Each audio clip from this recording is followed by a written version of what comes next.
Just making sure you guys can hear me. Trying to get an audio check here, or making sure I'm live. Back out here. You are tuning in. You're like, what the heck's going on? Well, right now, there we go. So I do have audio. Welcome. First off, welcome to this channel. Originally, I was going to do Butler and St. John's, but that did not happen due to technical difficulties on my part. So today I'm covering the Texas Longhorns and the Texas A&M Aggies. But first, right now in front of me, we have Arkansas Ole Miss with 6 seconds left. 4 seconds. Ole Miss just jacking up a three. And he makes it! Ole Miss with a 3-point lead with a second just shoots a desperation three. It's off the rim. And Ole Miss knocks off Arkansas. That was a pretty exciting finish just starting the broadcast, and that's what's on the screen right now. You're like, what the heck, Texas A&M? Well, if you can see the bottom of the screen, Texas and Texas A&M actually has just been delayed. Hopefully that's not a huge problem.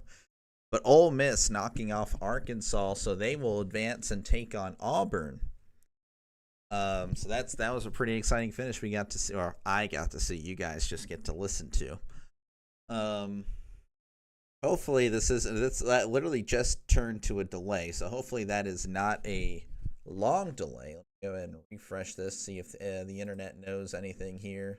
It's been delayed. I don't know for what reason, which is kind of mildly infuriating. So let me go ahead and search the internet here and see what happened. What the heck, man? I'm telling you, everything in the world just doesn't want me to broadcast today or do anything.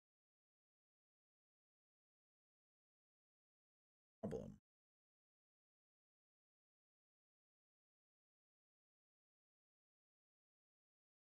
Yet. Oh, I mean they're changing it to Gamecast. Maybe they're just saying delayed for this game. I'm not too sure. It'd be a broadcast thing. Okay, that's what you guys care about. Rather do. We're just gonna. So we'll just bear with me. I will. They're still talking about Arkansas Ole Miss again. Ole Miss winning game-winning shot there. 3 seconds left. That's pretty crazy. I'm not seeing anything, so it should be beyond very.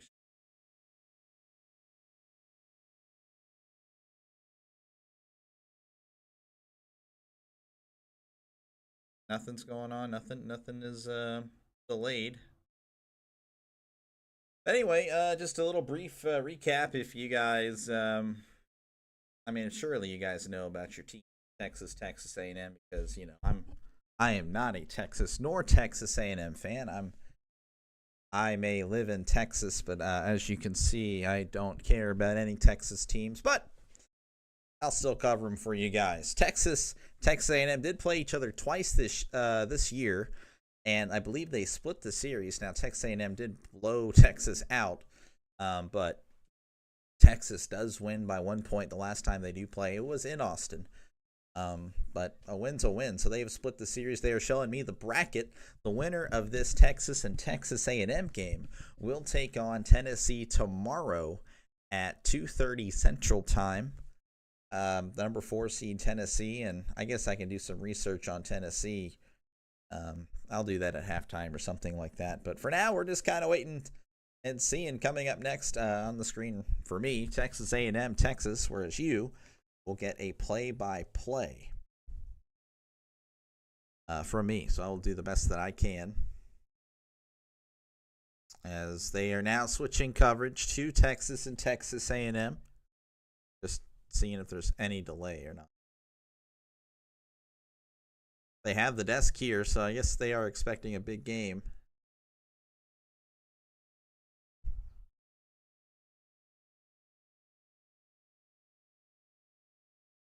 So they're just chatting away. Let me go ahead and do my best to keep you entertained here and get some research on Tennessee with these guys and how they fared against the respective teams. Does look like Tennessee did beat Texas A&M earlier this season. Actually, not too long ago, about a month ago, less than a month ago, 77-69. And then as for Texas, Tennessee barely beating Texas earlier in the season, so I guess you never really know. Things could change. But 74-70, so maybe Tennessee wants to see Texas, or Texas A&M rather. Probably not. They're a ranked team. But yeah, just some, again, big news here. Ole Miss winning a buzzer beater, pretty much. Essentially a buzzer beater. 4 seconds left, not necessarily a buzzer beater. But yeah, oh, look at my Pirates. They are losing 15-0. That's awesome. So yeah, 2:30 start, but nothing. It's like it's been delayed. I see they're playing at the same arena, so I guess that's part of the problem. So it has been delayed, so bear with me. We will do our best to. Well, we as in them. I mean, I will try to keep it lively. There's only so much I can really do, though. So, I don't know. hopefully I can keep you guys entertained. Hopefully it's not too long. Hopefully it's just like a 2:45 tip-off or something like that. But yeah, they're showing, I guess, Padula here for Ole Miss. 10 points, 1 for 7 from the three, and the three he makes is the game winner. And it was a long three. Made it with 1 second remaining.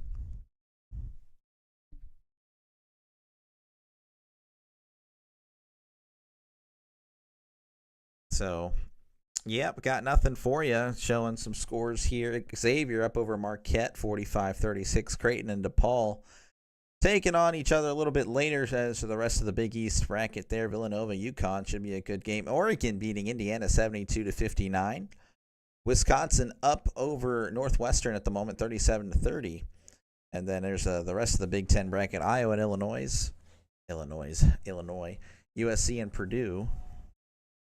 And then I don't know what conference that would be, but that's that game. Probably the WAC. Manhattan taking on Iona. Mount St. Mary's taking on Marist. Oregon State versus Howard. Afternoon coffee beans. How you doing? We are in a delay, so I do apologize. I know you are such a big basketball fan. As we will be just kind of waiting around for these guys to finish their warm-up, as the last game ran late and they are playing at the same arena. So that's why this Texas A&M game is going to be a little bit delayed. Hopefully, they are expecting tip-off to be at 2:54 Central Time. So I guess it will be a little bit of a wait for us. So that is unfortunate. I could have been late to this thing, and it would have been fine. Hopefully we can get some more scores here. Delay, yeah, I know, right? No pun intended for those that know me. Still just kind of waiting here. Got 20 more minutes. That's so unfortunate. 20 minutes of dead air. Yeah, that's fantastic. Wichita State, the game I could have covered but decided not to. They beat USF 73-68. Looks like that would have been a good one. Charlotte up over, I forgot who that was. Oh, well, they're up over whatever. Tulsa and Temple playing on later. Temple is my dad's alumni. Ohio and Toledo in a close one. 75 all there. 4 seconds left. And again, I do apologize. Nothing I can do. So I'm apologizing on behalf of just, I don't know, the coverage, I guess. But they have a delayed tip-off. Tip-off will start at 2:54 now, which is crazy to me. Why can't you just round down to 2:50 or round up to 2:55? I guess we want 2:54 because it's a minute earlier. Just a reminder, though, that the winner of this game will take on Tennessee in the quarterfinals tomorrow at 2:30 on ESPN. So I probably will not be needed for that one. And I can't really cover anything in the late afternoon anyway because I will be working tomorrow night. But yeah, so that's going to be a big matchup. Again, talking about Tennessee, they're showing the last two meetings here this season. Texas A&M beating Texas 80-60 in a one-sided show there. And then the most recent one, January 25th, apparently Texas coming back from 22 down to beat A&M 70-69. I think that's a game that I would definitely take to cover. It's always fun to have an exciting finish. And my Pirates are getting blown out. Again, of course, it's spring training, but geez, how it started for Texas A&M, they won 11-2 in non-conference play. Then they won the 9 of their first 12, and they were ranked as high as 7th. But then they lost 4 straight games heading into this tournament before winning the final 2. So they are kind of cold. So if you're a Texas fan, you definitely have to be feeling pretty good about, what's going on with Texas A&M. And they're just doing some more interviews there. But again, the reminder that the winner of this game will take on Tennessee tomorrow at 2:30 Central Time on ESPN. So I will most likely not cover that game. So you guys would probably want to watch it. So that's perfectly fine with me. And I'm just kind of relying on, hey, if you don't have the SEC network, well, I'm your guy. I am your guy. But nothing going on yet. We have a delayed start here. 2:54 is the estimated tip-off for these two teams. So we're just going to wait and chill.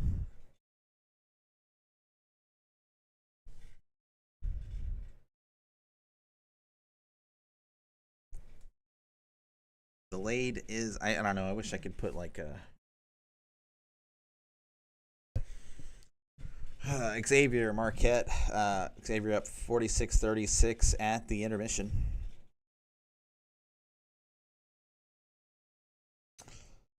Again, I got nothing for you guys. I'm sorry. Oregon beating Indiana 72-59. We are on a delay. So if you are tuning in like, what the heck is going on? Well, nothing is going on, as they have a timer now 16 minutes before game time. So that's unfortunate. Davidson up, they're actually down 64-60 to St. Louis at the moment. 4 minutes and 12 seconds left. It's the Atlantic 10, I believe. And that's the only score they're showing me on the bottom here.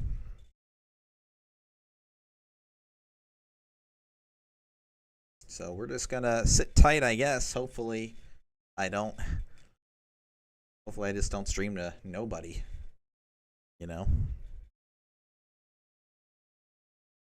But we're just waiting. 2:54 is the scheduled tip-off, so that is very annoying.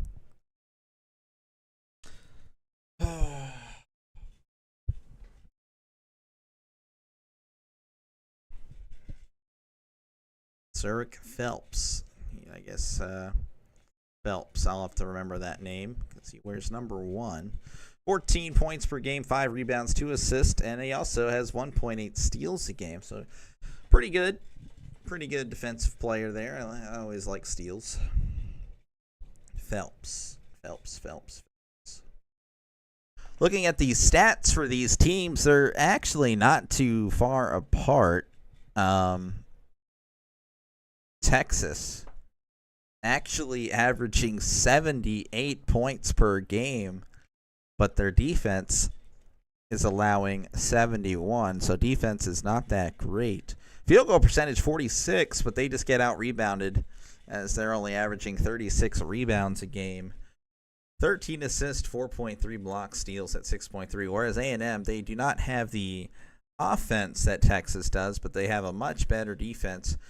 Shooting, however, isn't that great, but they do out-rebound you with 40 rebound, 41 almost. 12 assists, so pretty much comparable there. Blocks are comparable. They do average another steal per game. But yeah, looking at the last 5 for A&M and Texas, both of these teams are 2-3 in their last 5 games. A&M losing to Tennessee 77-69. They lost to Vanderbilt, who Texas just beat 86-84. They lost at Florida 89-70. I believe Florida's a really good team this year, as they are 27-4, as you can bottom of that screen. Auburn, they beat number 1 Auburn, so that's a feel good there, 83-72, and they beat LSU in their last regular season game, 66-52. I covered the LSU game last night. They got blown out. There was some fighting there, but they just couldn't hang in with Mississippi State. As for Texas in their last 5, again, they are 2-3 in their last 5. They lost overtime to Arkansas, 86-81. They lost to Georgia, 83-67. They beat Mississippi State in overtime, 87-82. Then they lost the Red River Rivalry, 76-72. And then they beat Vanderbilt, 79-72. So you'll just, again, if you can bear with me, we will be back on at 2:54. Right now, I'm just kind of chilling.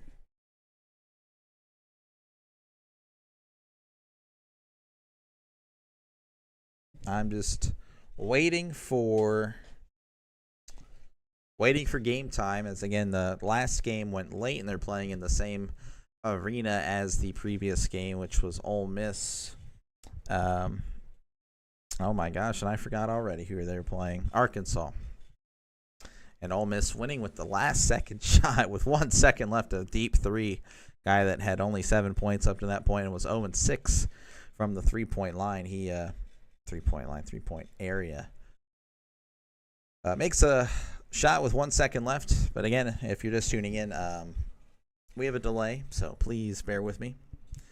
Or not, you can leave. It's whatever. You have your own right to do whatever you want. I have nothing going because I can't cut to commercial, because if I leave and they see nobody here, then you're definitely going to leave immediately. What the heck's going on? Again, the winner of this game will play Tennessee tomorrow at 2:30 on ESPN. So Tennessee has beaten both of these teams before, though Tennessee was the Tennessee game between Texas was a little bit closer, as it was 74-70, whereas A&M's was 77-69. So it was still a close game, realistically. Well, we're just going to wait here until 2:54, I guess. Feel free to talk about whatever. That's always welcome. Just talk about sports. I'm a big Steelers fan, as you can probably see. So you want to talk about the Aaron Rodgers stuff, or you want to talk about whatever your team is in the NFL. Feel free to chat about whatever. It doesn't have to be NFL, though. That's my specialty. Talk about, you can talk about peaceful things like politics, though I probably won't talk much about politics. You could talk about it and be like, okay. So that's pretty much where we're at. Still 11 minutes till game time. 10 minutes now. Unfortunate, man. I'm trying to get ready for this game, and it's running late. Look at the leaders here for Texas. They have Johnson here, number 20, averaging 20 points per game. In college, that's pretty good. Part of the reason I'm assuming why they have a very good offense. 78 points per game. Again, Texas. That's pretty good in college. He's 42% from the field goal, 43 if you round up, 87% free throw shooter. Whereas Texas's leaders, Taylor, averaging 15.2 points per game, 35% from the field, 36 if you round up. And he's also an 87% free throw shooter. So Texas, looking like statistically, they should be a lot better than their 18-14 record suggests, 6-12 in conference. Again, this is a tough conference in basketball. Seemingly, they've shifted, I guess, their focus from football to basketball, because the SEC is kind of down this year in football. What do you mean by that, buddy? Well, they haven't made a national championship 2 years, and I think Texas was the only team that won, I believe, in football. And that was a Big 12 team a year ago. So I think Georgia, they played Notre Dame, I believe, and they lost. They had the bye. We'll see what happens with the SEC. If you have any comments about the SEC, I'm like, or hey, shut up on the SEC. Please let me know. I'd love to talk about it or shut up about it. I'll do whatever whatever it is. Just kidding. I will speak my mind always. I'm a casual when it comes to basketball, so don't take me too serious. Just rage bait.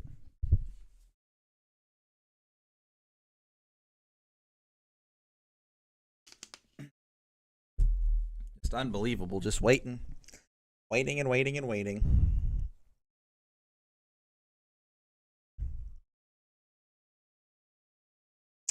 Time is now 2:46, 8 minutes to game time. Look at the SEC. So A&M finishing 11-7 in conference, pretty good. 22-9 overall, finishing as the assertive 5 seed. In fact, the top 5 spots were pretty easily determined. Auburn with 15 wins, Florida with 14, Alabama with 13, Tennessee with 12, Texas with 11. And then a 3-way tie, which could have went either way. Ole Miss, I believe, got the 8 seed. They were playing earlier. Kentucky and Missouri, I'm not too sure how they finished. But they also went 10-8. And then a 4-way tie here for, I guess, 5, 6, 7, 8, 9th. With Mississippi State, Georgia, Vanderbilt, and Arkansas. All with 8 wins. And then Oklahoma and Texas, equally there at the bottom with 6-12. LSU was pretty bad this year. We got to see them last night. They were 3-15 in conference. And South Carolina, who is just struggling in everything, I guess. They went 2-16. Though I guess they have a good women's basketball team they're doing this year. But we're not here for that. We're here for men's basketball, which is delayed. It's delayed until 2:54, so that's always fun. Just gonna wait and see as I stare at 2 otters. So that's always fun. According to ESPN Analytics, 61% of the time, I guess, they win. I don't know how that really is, if it's analytics or stats or whatever, but they are picking A&M, as is Las Vegas, with a 5.5-point spread in this one. A&M, of course, is favored. And again, despite being the number 14 team in the country, they still are showing Texas a lot of respect, because that's only 2 baskets. So they expect it to be a pretty close game. Again, Texas did come back on this team in the second half last time these 2 teams played to win by 1. Hopefully it's a good game. We are pulling for that. SEC basketball, yep.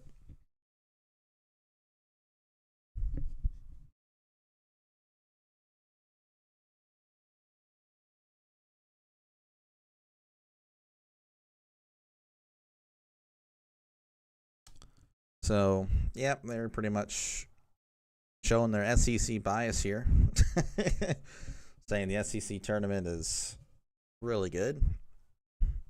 Kind of mind-blowing to me, I guess. You know, I grew up with the Big East and the ACC kind of dominating. Showing the bracketology, SEC bubble teams entering today. Oklahoma with the last 4 byes as of now. Vanderbilt also the last 4 byes. Texas, first team out.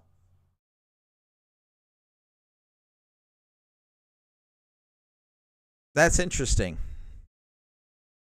I mean, Texas did beat Vanderbilt straight up. But I would say they're going to use the regular season as the tiebreaker there. So you'd have to say, though, if Texas wins today, they most likely move into that first 4 byes. If just guesstimating. I mean, again, they would have the advantage over Vanderbilt with the most recent performance. And then, of course, beating Texas A&M, who is a very good team, definitely boost that the I would say their strength there.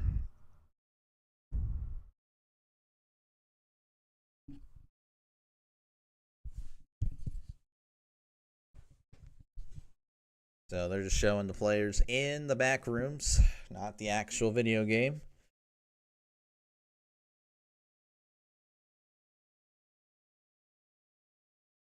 Showing A&M skipping and hopping to the court.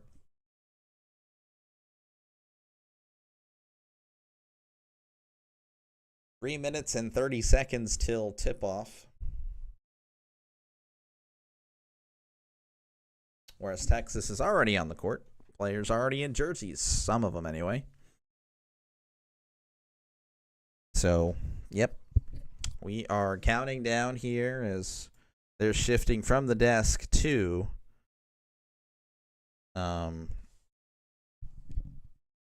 the actual live broadcast coverage. So that's always a good sign. 3 minutes and counting to tip off here. Texas and Texas A&M coming up next.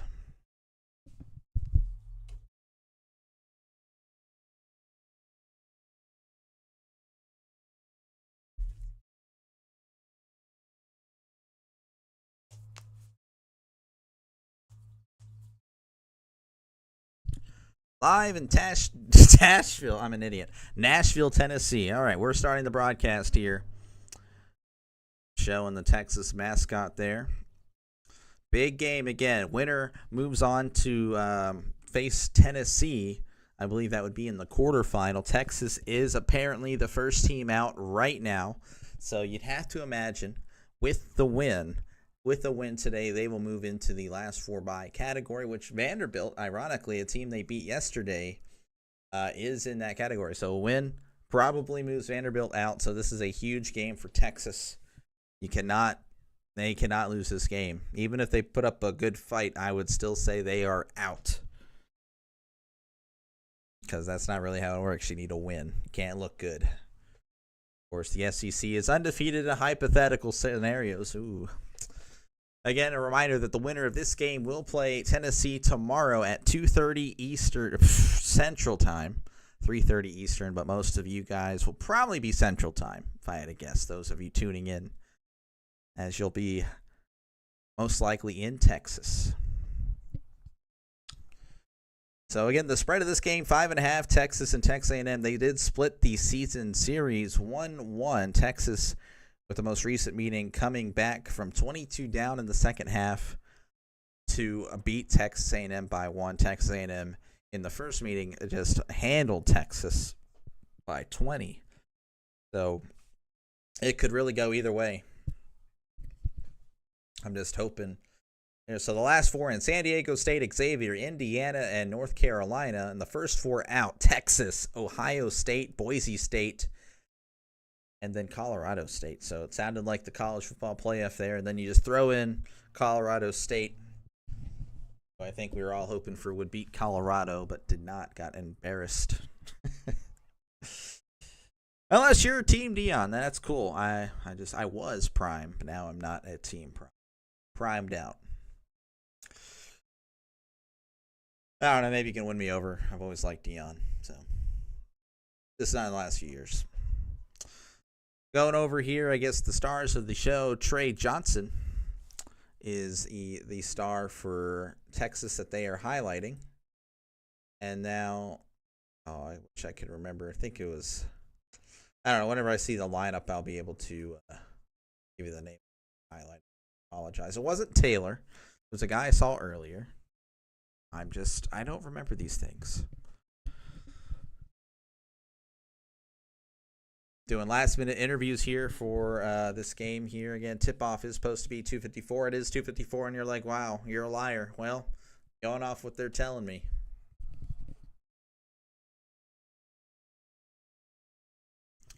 This is on the SEC network. If you actually do want to watch it, well, I encourage you to watch it there. But if you can't, that's probably why you're here. Probably why you are here. So I'll gladly give the play-by-play for these two teams. Showing the Texas A&M Head coach there, Buzz Williams.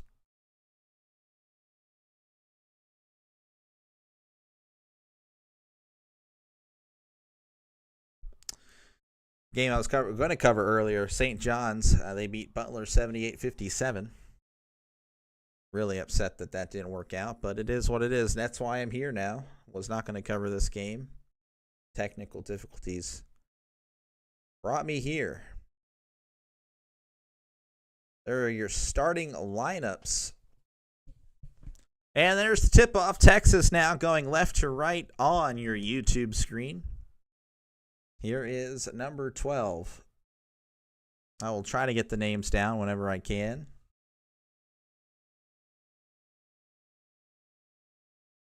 Trey Johnson with the ball. Johnson passes to Zero. Zero loses the ball, but he quickly gets it. They're looking for a double dribble, and he passes, and it's intercepted by an A&M, and he trips and fumbles, or stumbles. Had an open lane, but he just too much happening right there, so it's going to be Texas ball. There's the mop guy doing his job. And they're talking about, again, Texas was down 22 to A&M in the last meeting. Texas coming back to win by 1. Now, here's number 12 with the ball for Texas, going left to right on your YouTube screen. Here's number 6. 6. Trying to beat his man, looking for someone. Passes to 5. He passes to 0. 0 with the heavily contested 3. It's stuffed by number 2 of A&M, and who just, I don't know what's going on there. Now it's A&M ball. Passes inside to number 15. He gets the foul and the bucket. 15 for 2 right there. So he'll head to line for an and 1. That was Coleman here for 15. Now again, I will do my best to get these names down, but it's gonna not be until the second half, I guarantee it. If that's even doable. A&M with an early 2-0 lead here, 8:52 to go in the first half. Yeah, the free throw is off the mark, rebounded by 6. He just hands it off to 12. Texas with the ball, going left to right. Number 12 of Texas, inside, passes out, makes the corner 3. He's going inside, looking for someone to pass. There's passes to Trey Johnson for 3. It's off. Rebounded, though, by Texas, who passes it back to Johnson, who passes it back to 12 for a 3. Not in there. A&M's number 11 with the rebound. Passes to number 4. Taylor. It's blocked at the glass. Nice defense there. Trey Johnson. Hard contact there by number something of A&M. A&M fans, or the bench, is going pretty crazy over that call.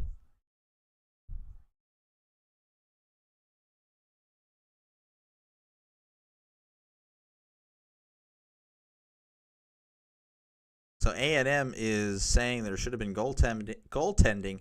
Looks like there should have been goaltending. So A&M with a reasonable gripe there. Texas inbounding underneath their own basket. Johnson facing heavy defense right now. And that's going to be a foul on Texas A&M. 2-0 here, A&M with the lead. Up over Texas. Inbounding underneath their own basket. 18 minutes and counting. Johnson looking. Heavily contested. It's blocked. A&M slows it down. 2-0, averaging a point a minute. Shouldn't be high scoring if you're a believer in that type of stat. Number 35 with the shot here for 3. It's going to be off the mark. Rebounded, though, but immediately blocked by Texas, and they're moving fast. Now there's Johnson slowing it down a little bit, trying to beat his man. Little hop step shot there, fade away. It's off the mark. Rebounded by Texas A&M. Number 4 is taking it, and he stumbles. No foul, no nothing. Texas with the ball now. Number 12 driving inside. Passes to 21, who slams it down. It's now 2-2. 17 minutes, 10 seconds, and counting. A&M with the ball going right to left on your YouTube screen. A&M passes to 2, who kicks it back outside for 3. It's good. Number 35 with the nice shot there, deep 3. A&M leading 5-2, 16:49 and counting. Texas now with the ball. Number 12 has it.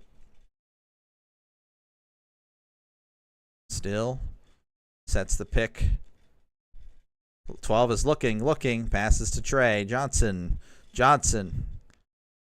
in a one-on-one situation, heads to the basket. It's in for 2. Good shot there by Johnson. Texas A&M now only up by 1. 5-4 is your score. 16-16 in the first half. A&M going right to left on your YouTube screen. 35 trying to go inside. Good defense, though, there by number 12. He's going to try to shoot. He gets around his guy. In and out. But there is a foul, so he should head the line there. That was Obaseki. Number 35, Obaseki.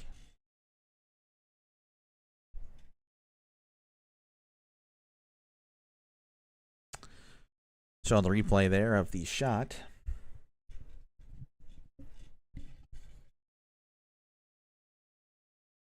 A&M with the first shot there. It's good.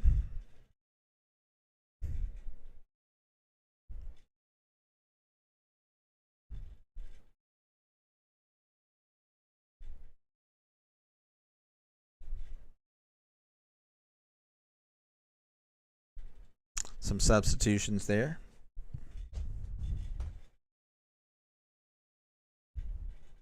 Two fouls each for Texas and A&M. And he makes the second. And I heard something. And there's going to be a substitution for A&M. 2 people come out. Obaseki with 5 points so far in this one, number 35. Texas now with it, left to right on your YouTube screen. Number 1 has it for Texas. Driving inside, number 1 with a nice layup there. It is now 6-7 in favor of A&M.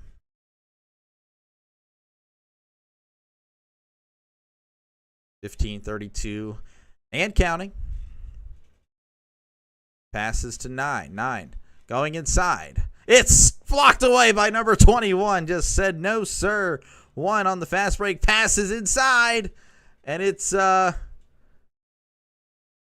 blocked. I thought it was going to be goaltending, but nothing. A&M. Number 1 looking. He's looking for someone to pass to. Almost intercepted. And there's some contact there.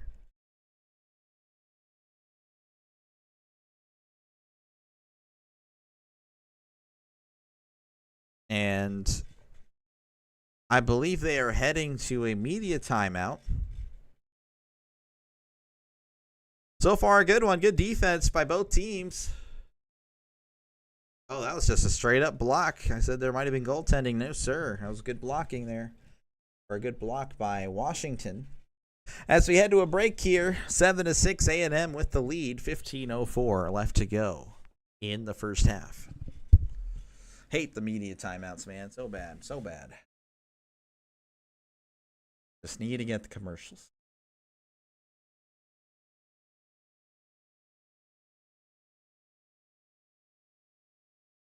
They are in Bridgestone Arena in Tennessee, Nashville, Tennessee, as the location of this game. So you have to imagine that tomorrow's game against Tennessee, whoever wins, it's going to be an advantage for Tennessee. For sure.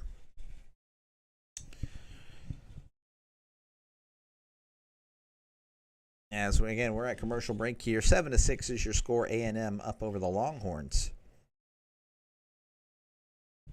Good defense, I would say, is the story of this one. Shooting is starting to come a little bit alive.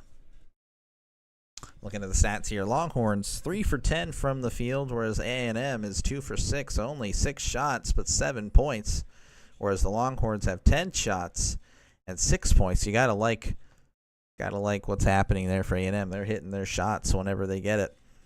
They've also went to the line 3 times and converted 2. So, you gotta score with however you can get. You gotta get, points however you can, pretty much. So that is the box score. Let's get the team stats. Largest lead is A&M with 3. Not much again. Not much happening so far. Good defense. Already, looks like each team with 3 blocks. Again, like it's these teams don't average that much per game with the blocks.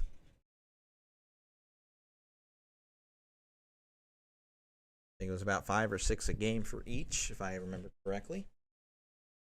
And we're already at 3. Again, it's commercial timeout. 7-6 is your score. It's a football score in a way. As these commercial timeouts are forever. They just take forever. We love it.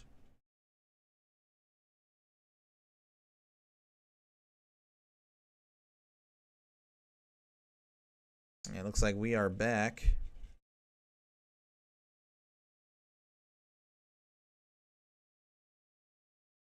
No good NFL news, so I'm still just kind of waiting to see on the Aaron Rodgers stuff. So on replay of a 70-69 win Texas had, so making a big deal of this. Trey Johnson had 24 points in the second half alone, 30 points total. Rivalry game here in the SEC play, second round. A&M. And 11's just taking a wide open 3. The defender was just looking at him, and from plenty of distance away. So Texas A&M up 10-6. Number 1 of Texas has it. Guiding traffic to 21. Pack to Johnson. Johnson, nice vision. Passes to 1. 1 trying to ask for some help here. Passes to Trey. Trey. Wide open 3. It's in. Back-to-back wide open 3s. It's now 10-9. A&M with the ball. Number 1 driving to the basket. And it's off the mark. Texas passes to 12. He's looking around. 12. He's underneath. And I'm not sure if that was there is a foul. I'm not too sure on who.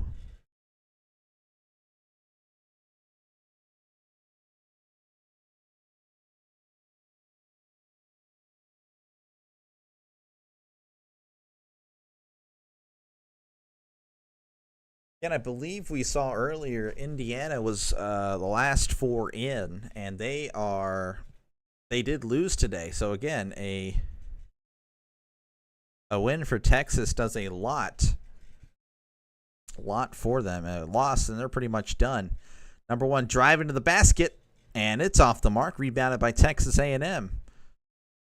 Passes to 4. And he loses the ball, and that's going to go out of bounds, so it's going to be Texas ball.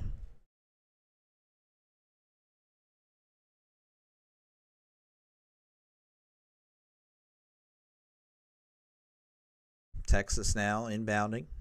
Left to right on your YouTube screen. Number 1. Driving inside. Going for the layup, and it's stuffed. A lot of blocks in this one.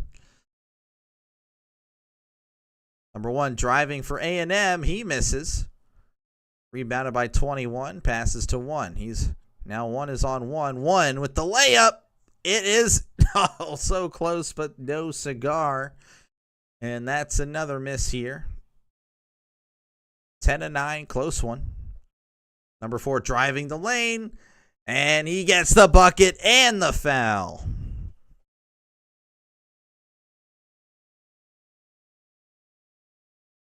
(12-9) A&M with the lead.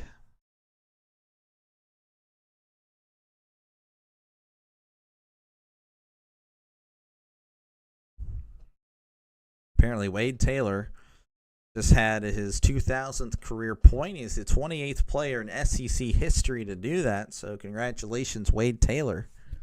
That's pretty cool.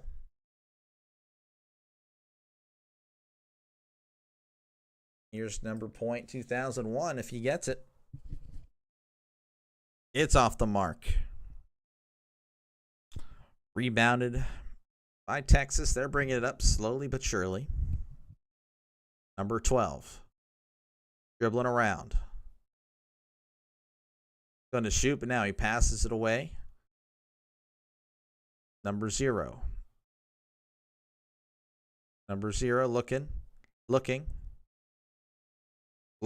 Still looking. Dribbling around. Floater. Doesn't even hit the rim. It's off the mark.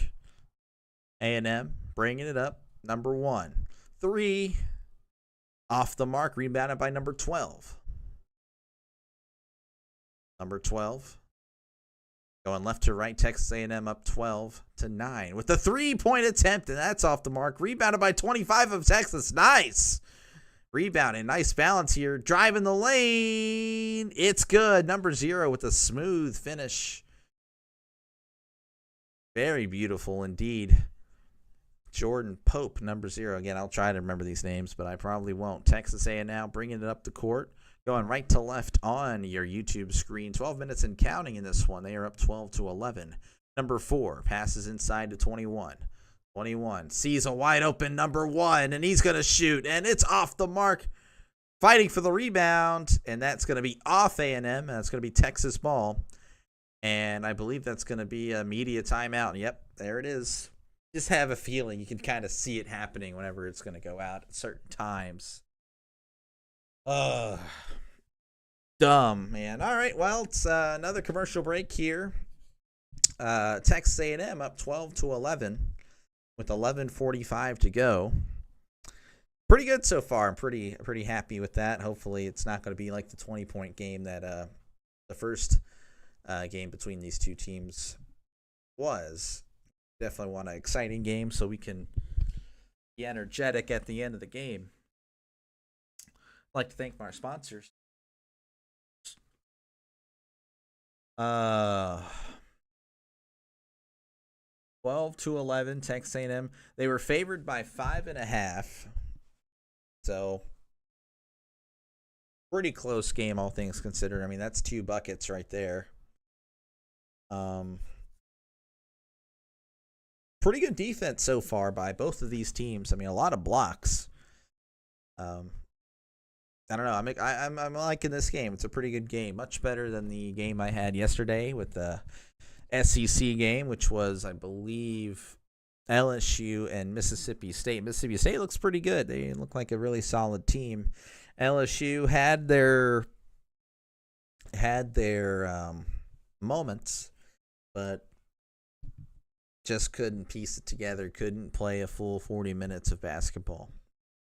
You know, there were some minutes there where they weren't even competing. So just unfortunate for them as they head home and look to pretty much rebuild that program. I imagine they seeing the resurgence or just the emergence, I guess, of the SEC and being a powerful basketball conference, that they're going to want to compete in that, of course. You don't want to be a bottom dweller in that, because March Madness is a pretty big deal. It's commercial break. If you're just joining in, like, what the heck am I just blabbering about? Commercial break, 12-11 is your score. You can probably see it on the ticker or at the top there. That's perfectly fine with me. 12-11 is your score. A&M leading.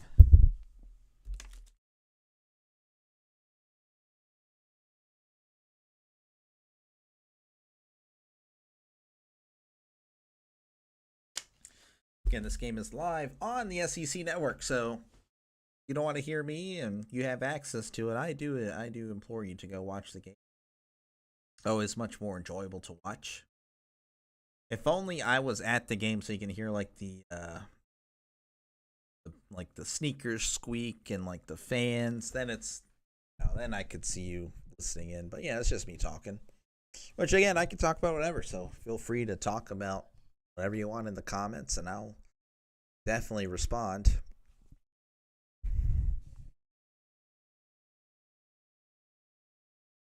Looks like Texas A&M's Wade Taylor was named SEC first team. That's pretty cool.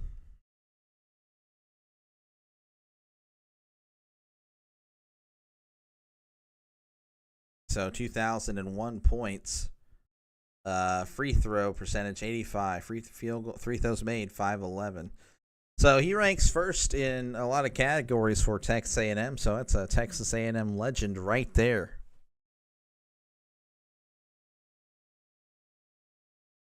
All right, Texas now with the ball. 11:40 to go and counting in the first half. Number 25 with it. He's looking around. Number 0 to 12 to 5 to 12. 12 with the 3. It's off the mark. That went off by multiple players, but it went off last by Texas. So A&M will start up play again.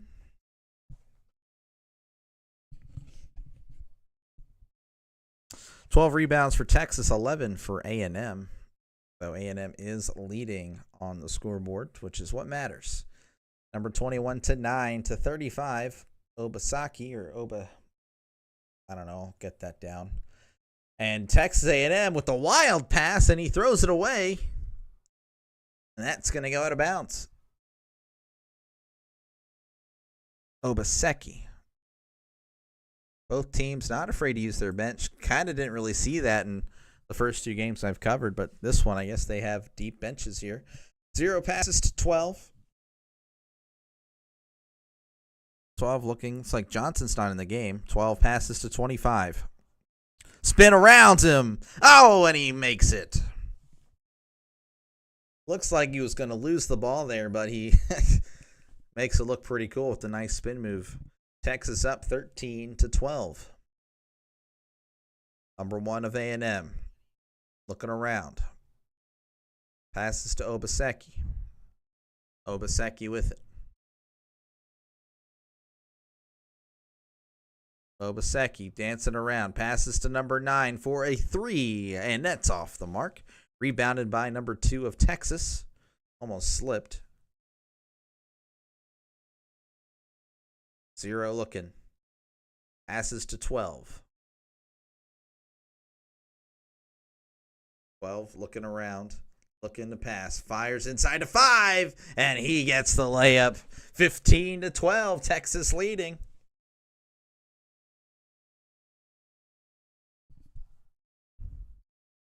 A&M bringing it up. Number 1 with it. And he's just going to shoot a 3. He gets it. Very casual 3 there, but he sinks it no problem. 15 to 15 now. 9:36 to go in the first half.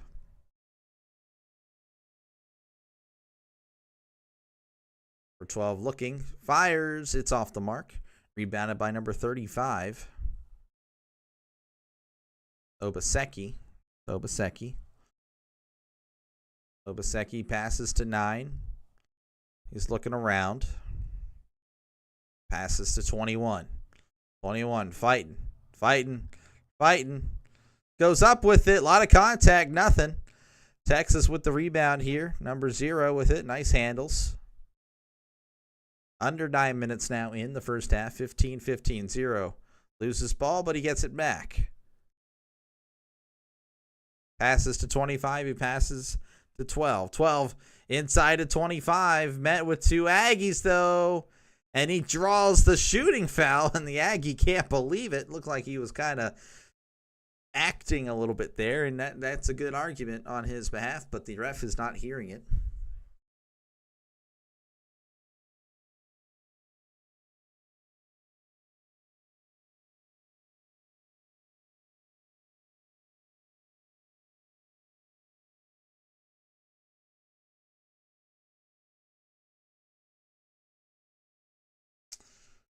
So he heads to the line here, and he misses the first.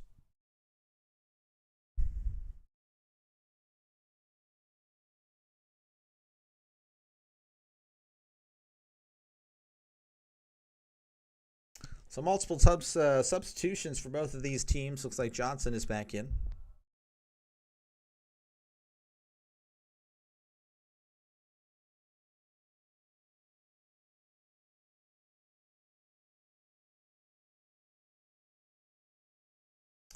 And he makes the second. I don't know what was going on there. There's a lot of weird stuff happening.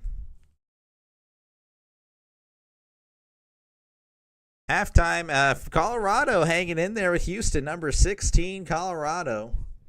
Only down 5 to number 1, Houston. A&M with it, passes around. Obaseki.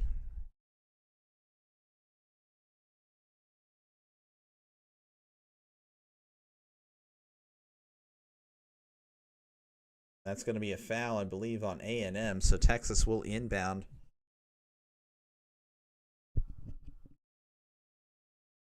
Passes to 1 on the inbound here. Little soft press here. That's more of a half-court press, really. Number 1 with it now. Passing it around here. Number 1. And there's a foul. Foul on A&M. A little too handsy there, went up high.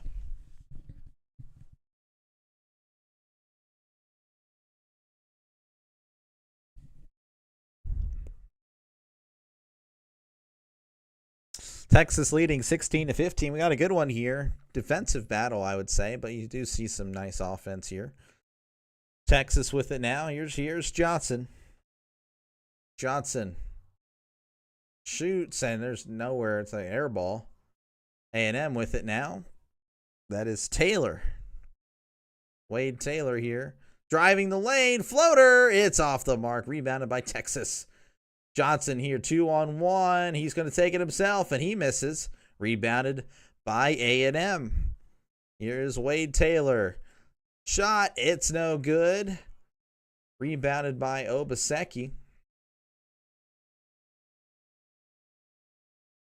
Obaseki. Driving inside. Shot. It's good. Nice shot there. He's a lefty. That's pretty neat. Very tough, too.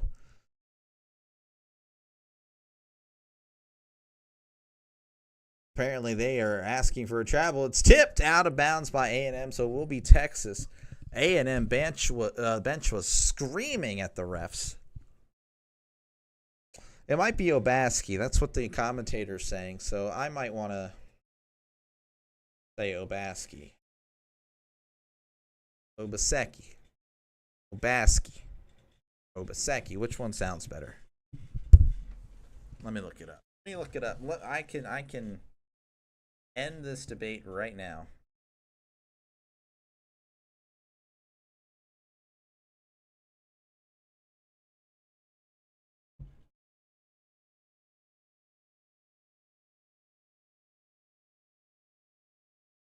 Pronunciation. Obaseki. Obaseki. Obaseki. Obaseki.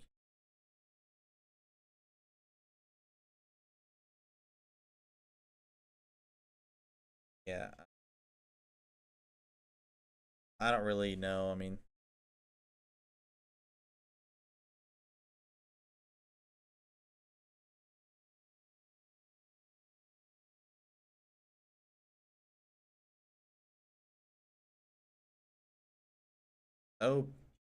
Obaseki. I don't know. I think we'll just go with Obaski. Obaseki. Obaski. Obaski. Obaski. Yeah, yes, I can see that. All right, let's go ahead and include this here. Yeah, it's something we didn't really see if you've been watching all these games. Not a lot of substitutions, in the last game we saw, as really Mississippi State only subbed towards the end of the game when the game was already pretty much decided. And then in Pitt Notre Dame, I didn't really notice many substitutions. So it is what it is. Again, if you're just joining us, it is a commercial break. 17-16 is your score. It's another football score, by the way. So it looks like 10 points for each team there since the last time I said that.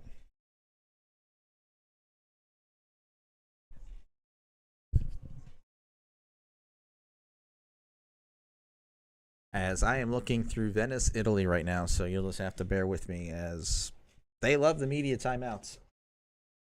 Toledo and Ohio went to overtime. Toledo wins 90-85. What a game. That's some action there. And now we're at NHL on the ticker. We are back here, second round game in Nashville, Texas A&M and Texas. Very good matchup so far. Again, A&M leading 17-16, as you can see on the bottom of your screen. Winner plays Tennessee, and of course it is in Nashville, so you have to imagine Tennessee will, and they were the favorite to begin with, but that home field advantage, or home arena advantage, I should say, would be, it's going to be pretty big.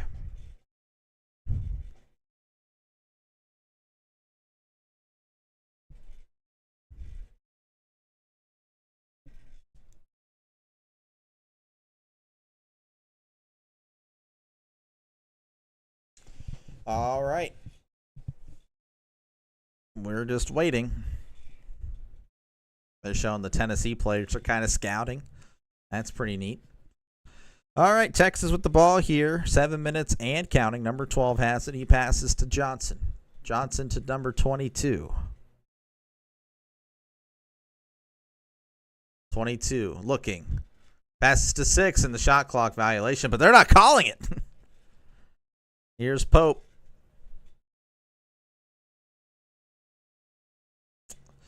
6:37 to go in the first half. 17-16 is your score.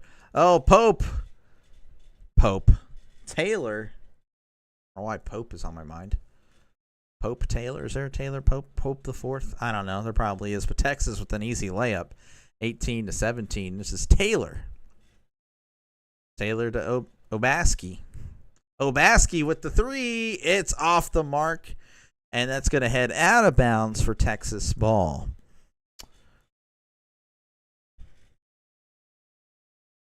(18-17) is your score. Again, Texas leading.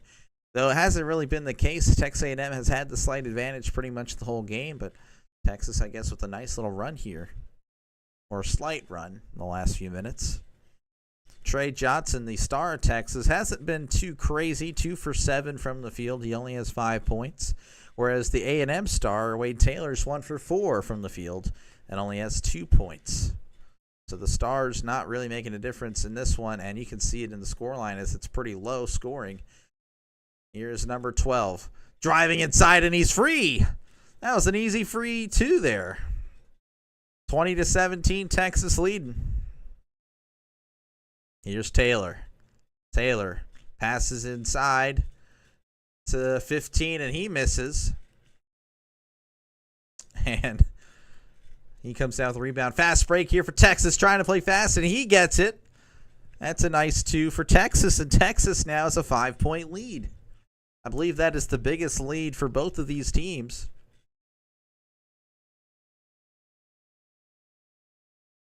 .507. Taylor trying to drive inside. He passes. And there is a foul, I believe. That's just going to be a regular inbound pass coming up.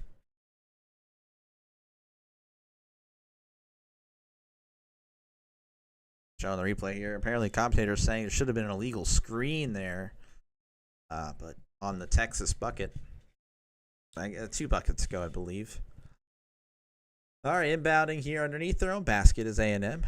And there's an off-the-ball foul. And looks like Pope. Is that what it was? But Pope is on Texas. I don't know. I don't think that's what I was referring to earlier. Anyway, it doesn't matter. All right, inbounding underneath their own basket. 5 minutes to go in the first half. A&M down by 5, but they do have the ball. Corner 3 by number 0. That's off the mark. Rebounded by Texas's 0. He passes to 12. 12 with it.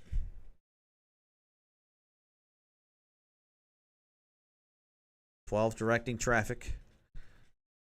Passes to 21, who hands it back to 12, who passes to Johnson. Johnson trying to clear some space. Looking. Passes underneath. Nice pass. An even better shot. And Texas is now up 24-17. Another football score. 8-0 run in the last 2 minutes for Texas.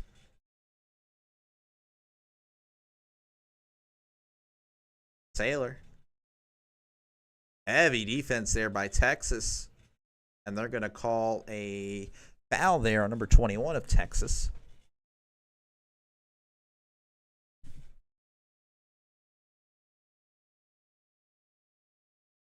Showing here Johnson in his pass here. You facing heavy defense, and then just nice off the ball movement by Texas there, number 6. Good stuff there. I'll shout you out here. Kaluma, Arthur Kaluma, nice off the ball movement. Love to see it. I know the Sixers could use some players like that because we're bad. 24-18. He does make the first. That is Taylor, the Texas A&M legend, the all-time leading scorer for Texas A&M.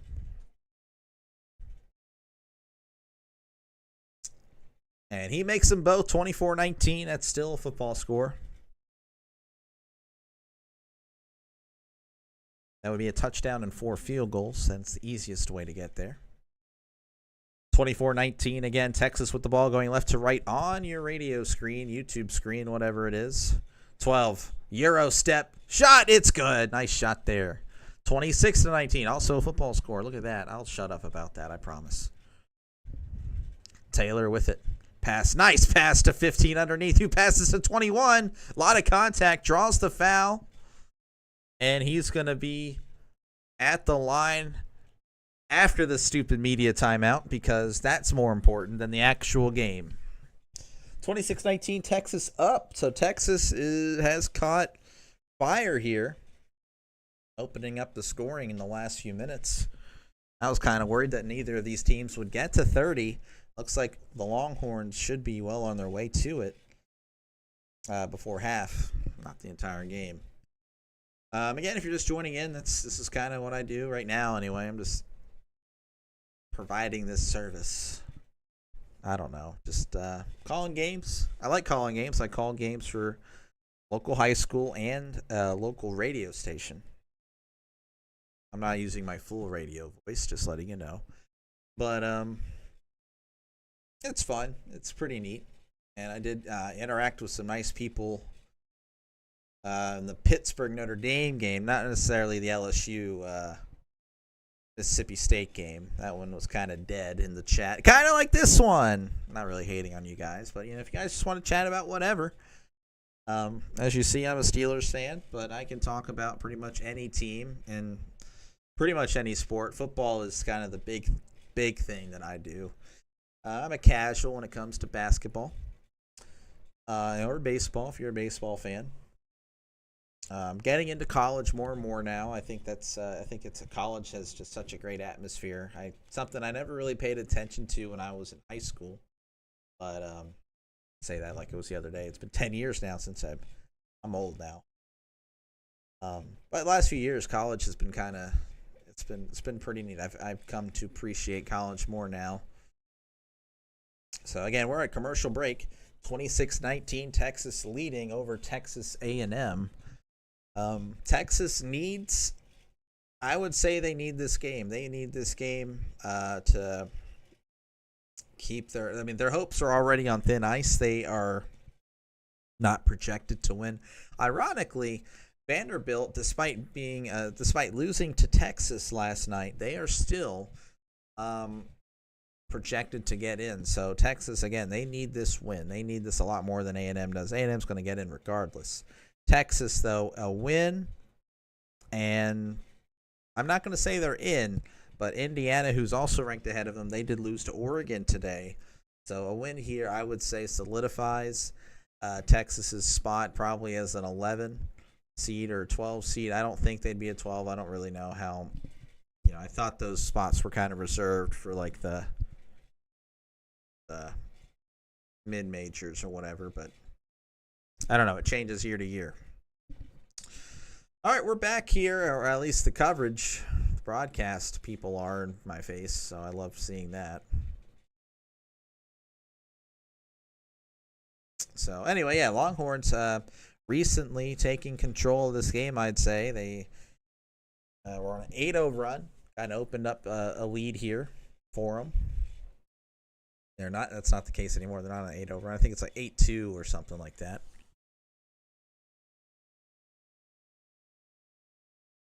So, yeah, they're showing me again here the projection. They are the first team out.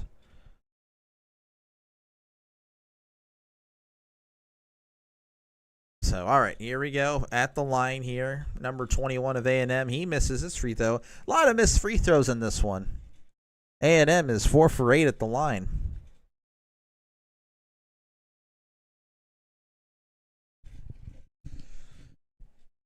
Here is the second. And he misses them both. A&M with 5 turnovers to Texas's 1. Texas shooting 40% from the field. A&M 27. Here is number 12 with it. He passes inside to number 5. My voice. And that's another block by A&M. Here's Taylor. Taylor looking. And that pass is off the mark, but finds an Aggie anyway. And looks like they're going to slow it down here. 3:14 and counting. That is Pye. Number 21. Muscling inside, but loses the ball. And they're going to call a foul on Texas. I guess he was a little too handsy.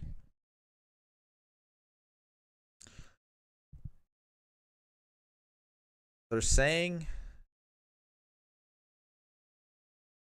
Wow, that's a pretty weak call. But he does get to the line because they're already at the bonus. Pretty soft call there. Pretty inconsistent refereeing in today's game so far. And he makes the first.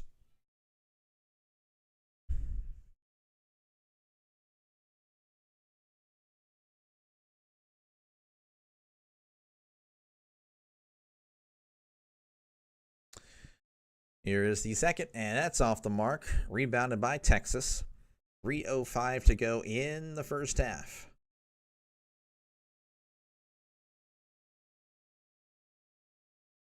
Number 12. Inside, passes outside of 0. Now with it, he passes to Johnson. Johnson dancing around. Shifty as always. Passes underneath. He loses the ball. Texas A&M has it. Here's Taylor with it. Taylor passes outside to 1 for a 3. That's going to be off the mark.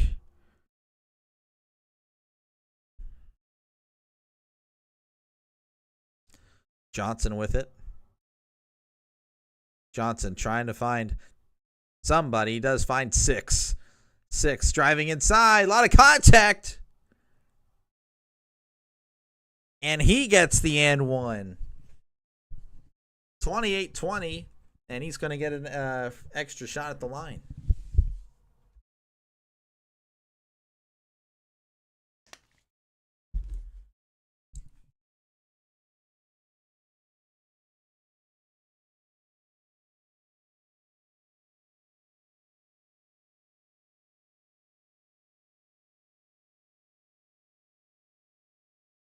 Oh, my back. Love it. Here's Kaluma.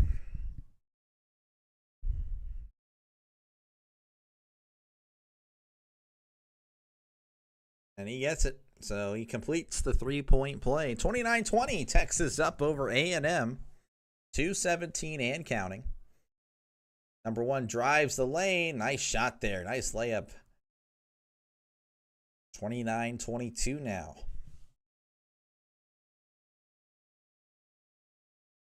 .202 left in this one. Number 12 drives the lane. A lot of contact there. And I believe he's going to get the foul.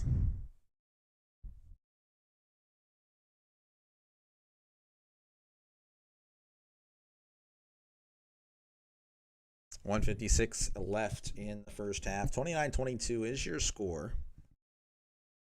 Texas with an opportunity here to get to the 30-point mark. And he does it on this first one.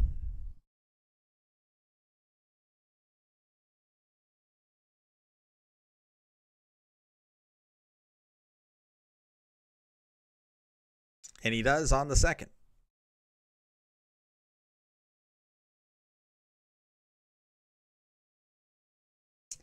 Little timeout here.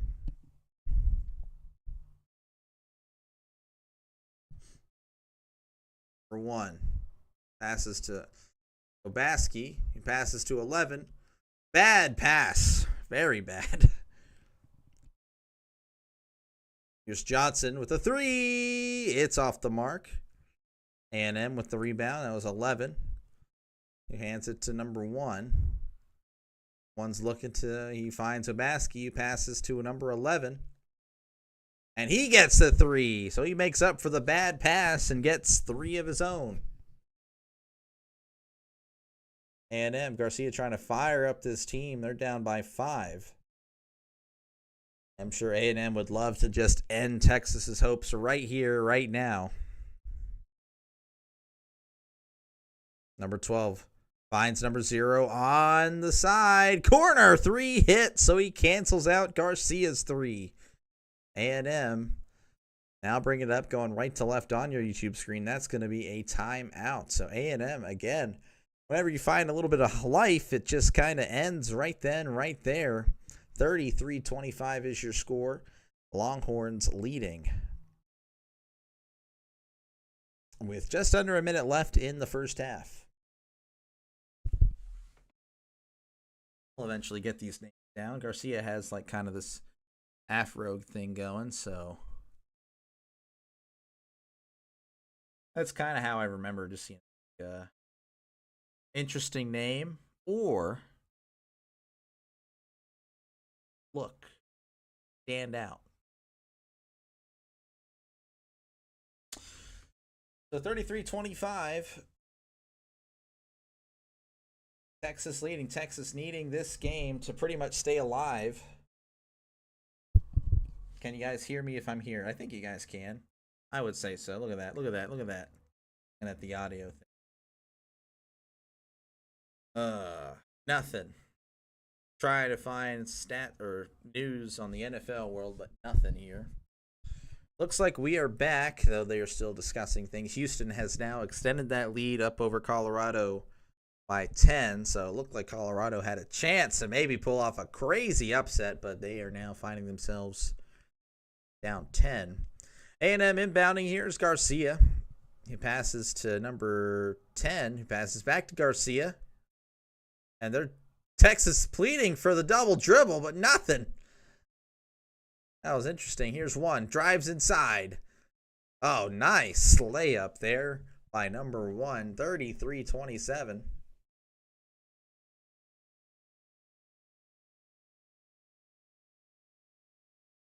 It looks like Texas might slow it down here for the final shot since there is no shot clock.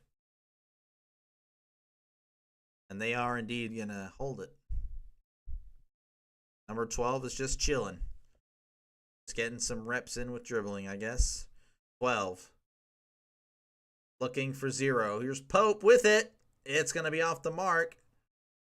And that's going to do it for the end of the first half. Texas trying to keep their March Madness hopes alive. They are up 33-27 over number 14 ranked Texas A&M.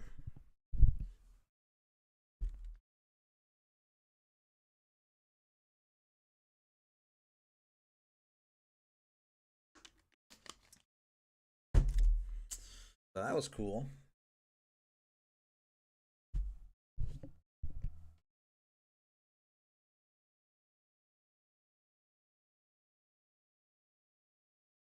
I apparently have excellent signal right now, so that's cool. I don't think I've seen that. I have not seen that at all.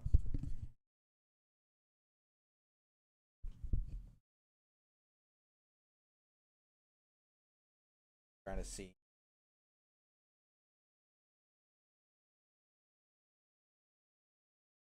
Anyway, yeah, we're at halftime. 33-27. Winner of this game plays Tennessee. And Tennessee actually has beaten both of these teams this season. So it's something that you just definitely have to keep in mind if you're these two teams, you know, especially Tennessee. Like we've beaten them before, so we can beat them again. But with this game, each team has beaten each other once. So You don't really know. Of course, Texas A&M definitely leading with the points per game or whatnot, or points between point differential between these two teams in matchups played against each other. Sure, I could have said that a lot more smoothly, but I didn't. So, but yeah, we're at halftime, 33-27 is your score. Winner plays Tennessee. So, still. And if you'd like to just chat, I'm all down for that. I'm just chilling right here, waiting for the second half, because there is nothing going. We did have a late start to it, and there's no sports news. Apparently, the Patriots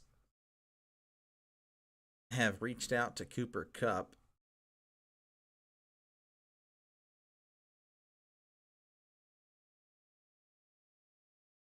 That's fantastic.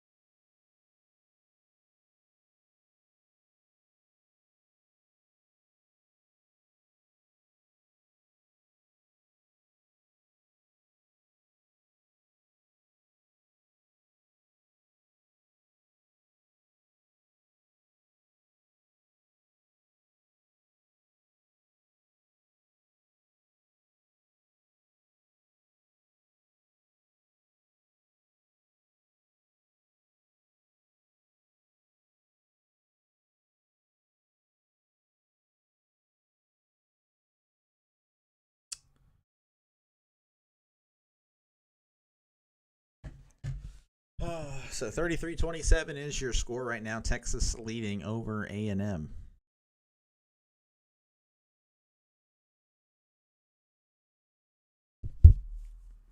Just chilling.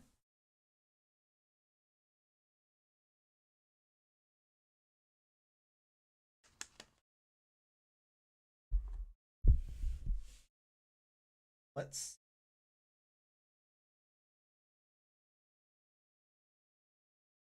that there. Take a risk here. See what else is out there.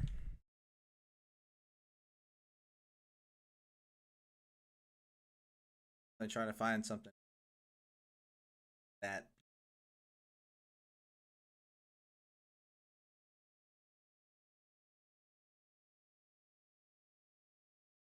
So while we're at halftime, I guess I'll just go ahead and cover a little bit of this North Carolina game. North Carolina up 58-57 to Wake Forest. North Carolina needs, believe it or not, they need a few wins here to get into the tournament.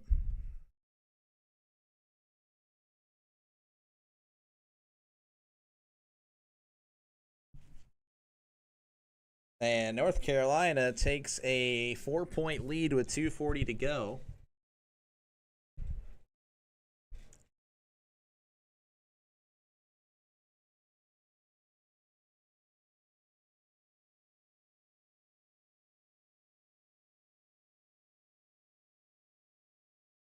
Man.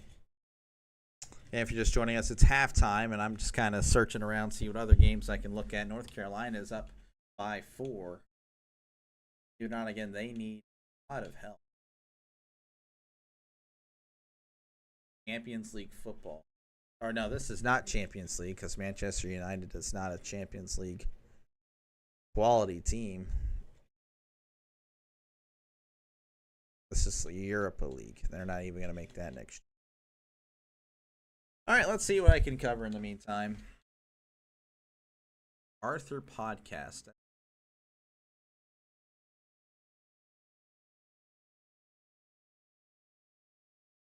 CBS have on now. That was 2012. I don't remember any.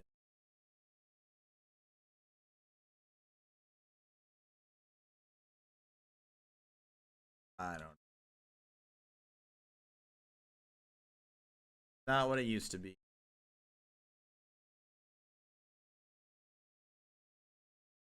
Look at this. What is this?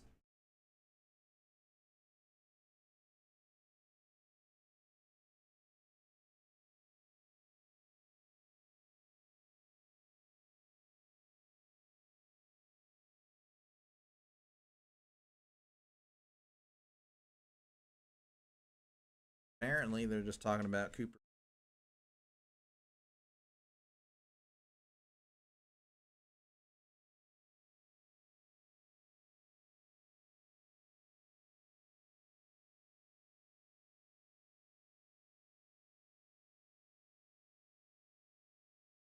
Yeah, we got nothing going.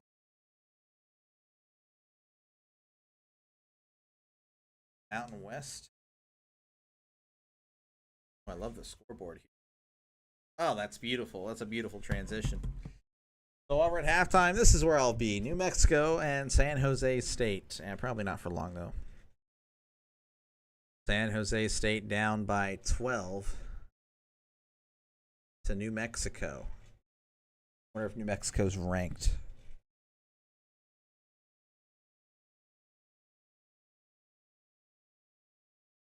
Driving inside, blah, blah, blah, blah, blah. All right, well, yeah, there's not an exciting game. Marquette beat Xavier 89-87. Oh my gosh. What a game.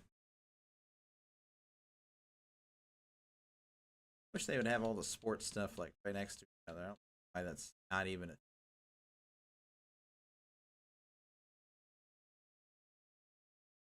Thank you.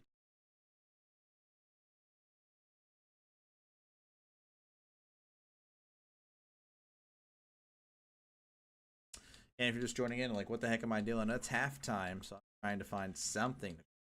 Literally, everyone is at commercial. They all go at commercial at the same time. That is my theory.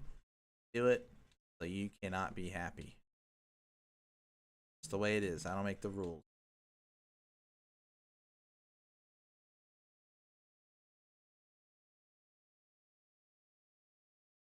All right, well, I guess I'll just go back to Texas and Texas. Gotta be almost. And they're cutting to another commercial as soon as I get back there. Beautiful.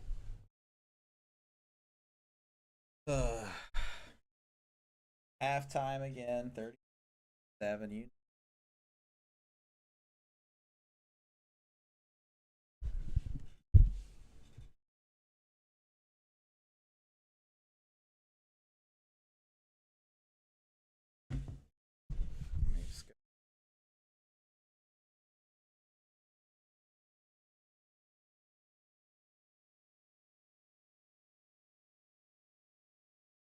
Quick.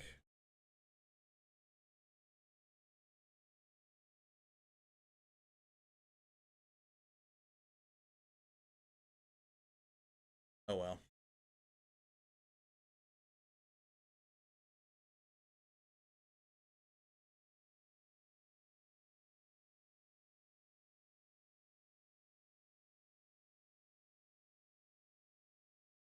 All right. Anyway. Again, halftime 33-27 is your score. Texas with a win, I would say, looks a lot better as far as getting into the tournament. But nothing doing right now. And we are still just on commercial break. Because why not? I will eat a Nutri-Grain bar because I, despite eating 3 eggs, pretty hungry. Then I had 4 ounces, like half a pound, not even half. Find out.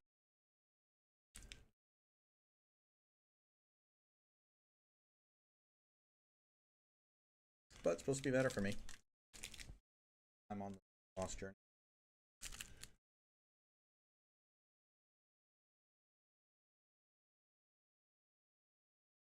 So halftime again, 33-20.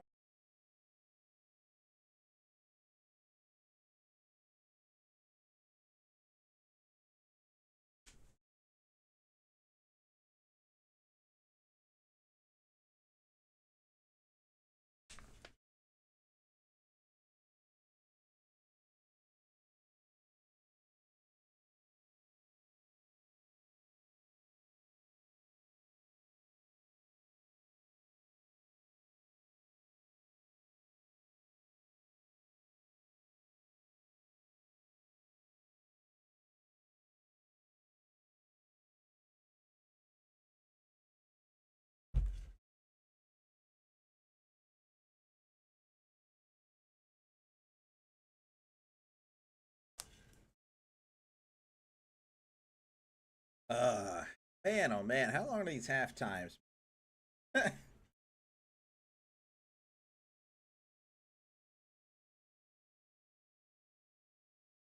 Gonna rock back and forth.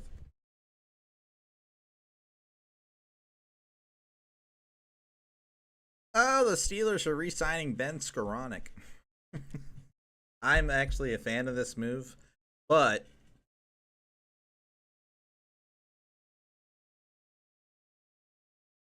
probably not.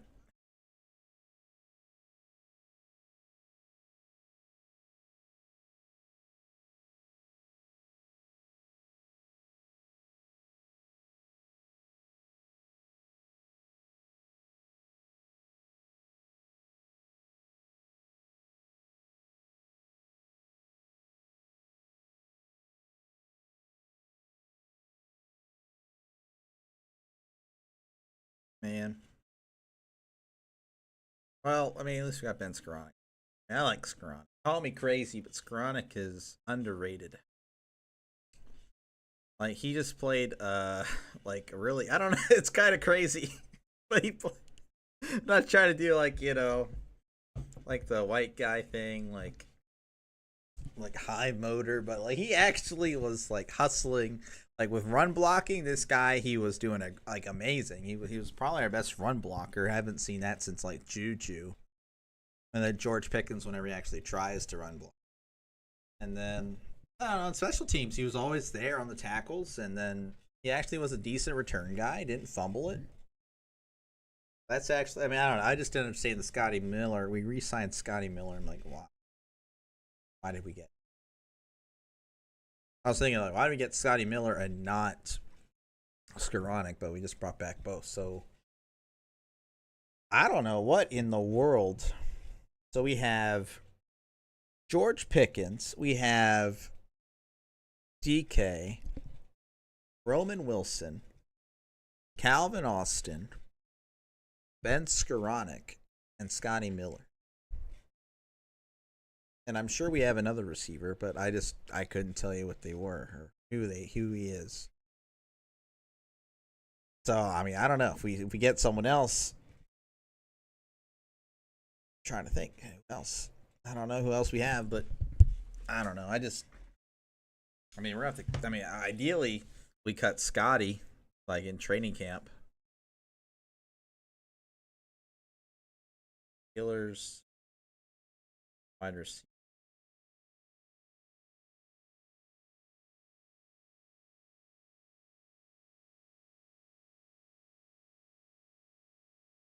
We have Brandon Johnson. I don't know who that is.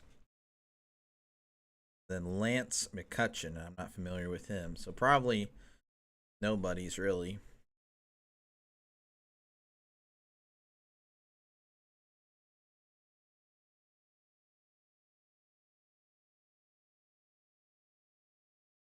That's cool. They have a live depth chart for this. I already have Darius Slay as a starter opposite Joey Porter. So they're coming back to the broadcast. They're showing. Oh, that's pretty neat. Okay.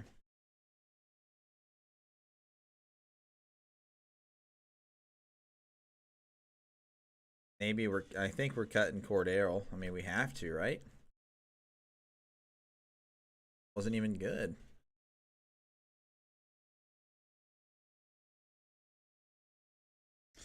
All right. Well, looks like we're heading back to the court. Hopefully. Hopefully. Enough Steelers talk. Rather than signing Ben Skoranek, who ironically made me sad, but also happy. I just don't understand why we signed Scotty Miller. He didn't do anything. Means probably out on Cooper Kupp. That's a shame. All right. 1, 2, 3 Yankees, 1, 2, 3 Longhorns. They're heading back to the courts now. Longhorns, again, with the win, they are, I would say, looking pretty good as far as sneaking in and getting in as an 11 or whatnot. So we'll see if they can hold the 6-point lead. They have 20 minutes to do it. 20 minutes to make a statement here. Beating a number 14th ranked Texas A&M twice. One would, again, probably get them in, but two would also drop A&M because A&M would have lost twice to these guys. Garcia there with the 3 to open it up for A&M, and he gets it. So right then and there, the lead is cut to 3. Texas now going right to left on your YouTube screen. Here's number 12. He passes to Pope.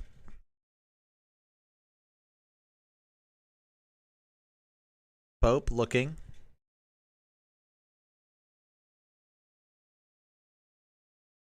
Pope looks. He passes to 12. 12.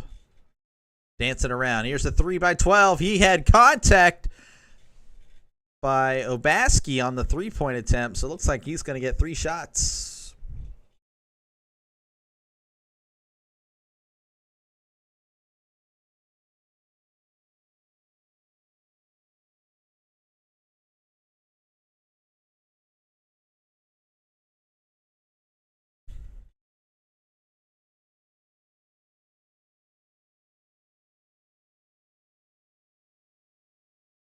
And he misses the first. I don't know if I like that. You know, I don't know. It's like whenever you're trying to intentionally draw contact, it's kind of dumb.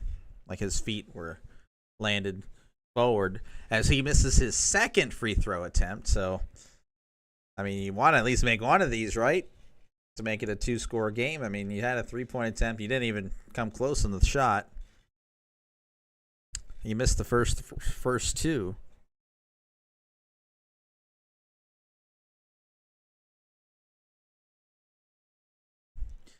All right.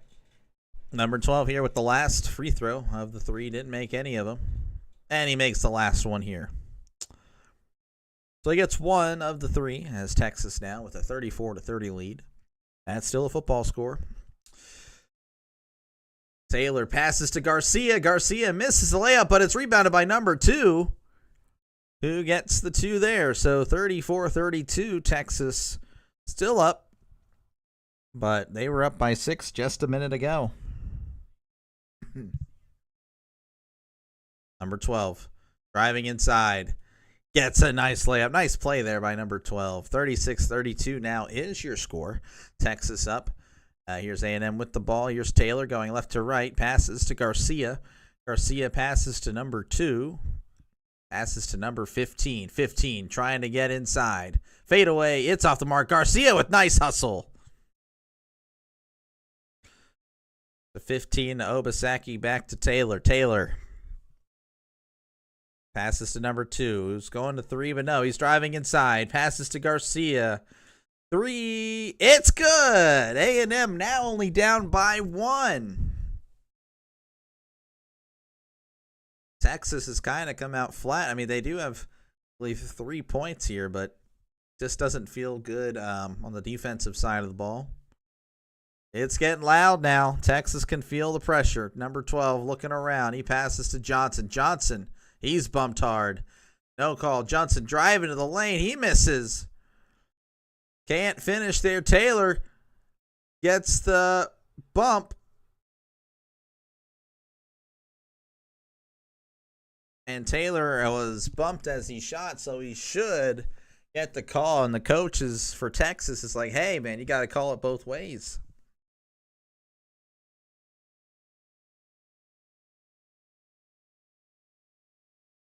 So Taylor will get 2 shots.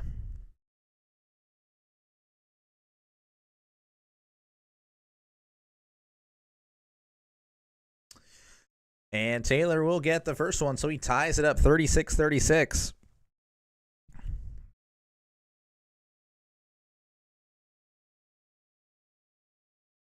And Taylor gets the second. So 37-36, A&M leading here. It's 10-3 since the beginning of the second half here. Number 12 looking. And there's a lot of off-the-ball stuff. That's going to be on A&M.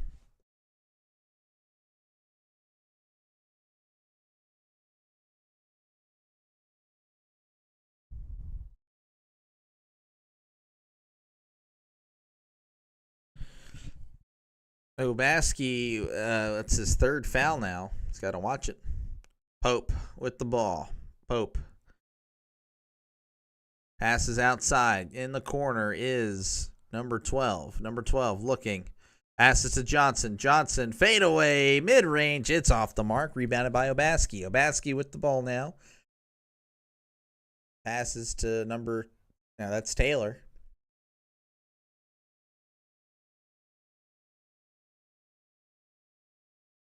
Taylor.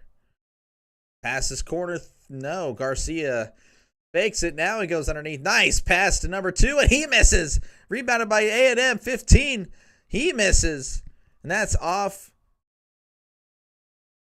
on a Longhorn. So now it's still going to be A&M ball.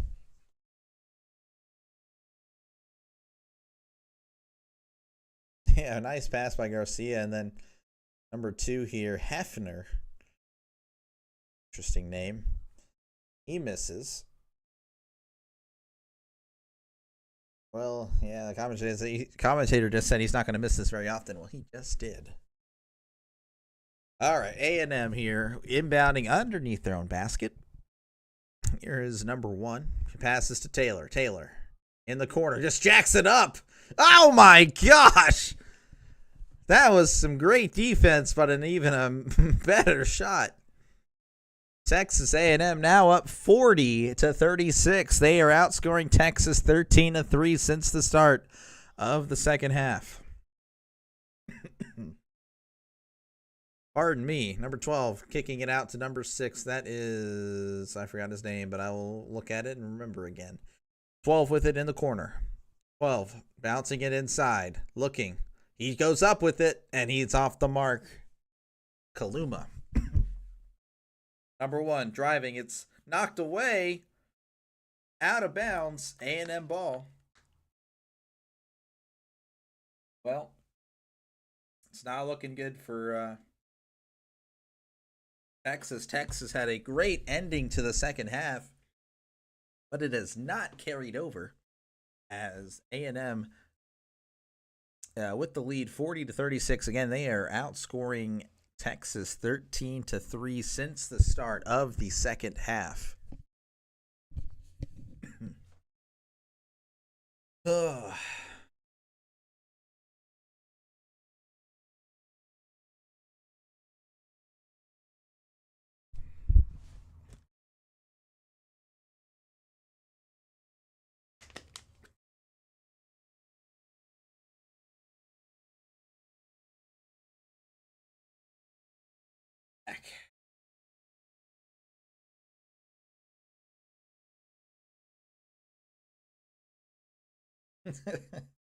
Oh well.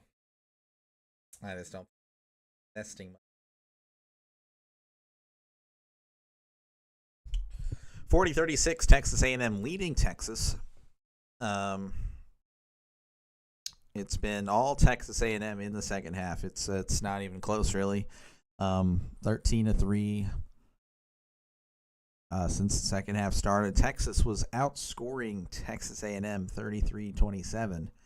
Again, they had a really nice run at the end of the half there, and that's kind of what made me think that Texas could possibly get in the tournament. But again, you know, if this continues, Texas is most likely out of the tournament. They are currently projected to miss anyway, so a win would definitely help their case and strengthen their case that they should belong in the tournament, especially since they did beat Vanderbilt yesterday, who was in, or one of the last 4 in. But, you know, choking this game away would pretty much end their hopes, I would say. Unless the committee just loves them. I don't know. I don't really know how it works. Kind of like, I'd imagine it's a committee. I don't really know. Or maybe it's just one guy.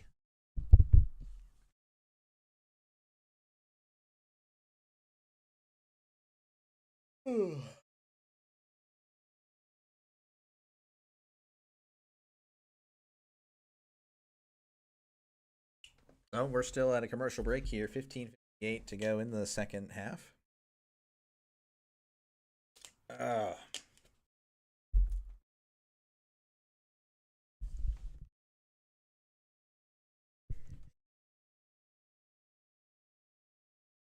Approaching the 2-hour mark in this live broadcast. Again, I had a late start, so this will be a lot longer compared to the other ones that I've done.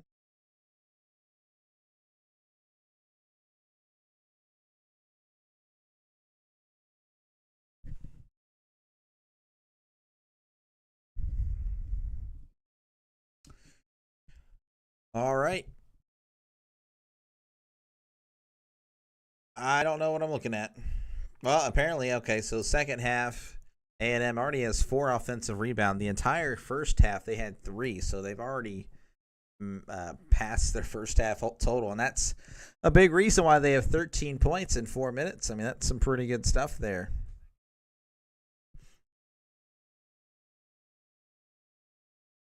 A&M with it.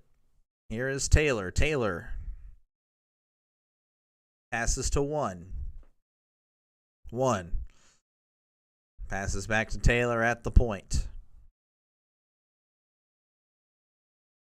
Taylor looking. Passes to 15. He goes inside.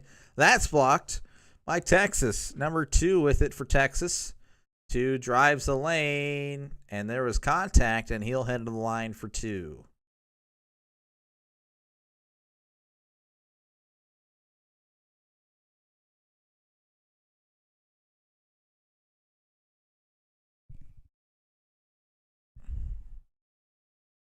So number 2 heads to the line.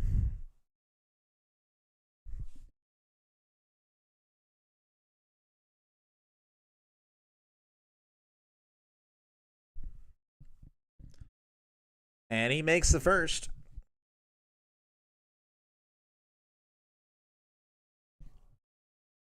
This is number 2, Chendall Weaver. Or Kendall. Chendall. 38-40, Texas A&M with the 2-point lead. They were down 6 at the end of the first half, but find themselves now up 2. Taylor jacks up a 3. It's off the mark, rebounded by Texas. An opportunity here to tie this one up. Here is Johnson. Trey Johnson trying to find himself here. Alley-oop, and he does. He finds Kaluma. Nice connection there. It's now 40-40. Number 1 of A&M driving, trying to shut it down. There is a block, but there is actually a shooting foul. Nice little alley-oop here on the replay, which you just have to imagine in your mind here. Because I can't show you nothing due to YouTube copyright rules. I could, and then my channel's taken down. So I can't do that. I'll let the other bot channels from Asia, get taken down. And here is a free throw, and it's good. Phelps makes the first.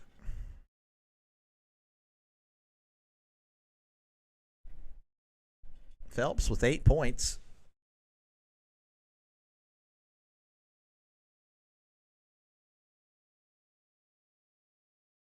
Phelps misses the second. Rebounded, though, by A&M. He finds Phelps, and he shoots a 3, and that's an air ball.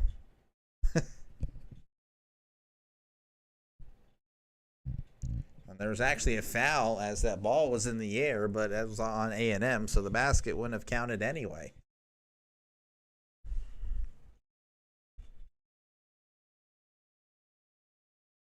Texas with the ball going right to left on your YouTube screen. Passes to Johnson, who loses it but quickly recovers, but he's finding himself trapped in the corner.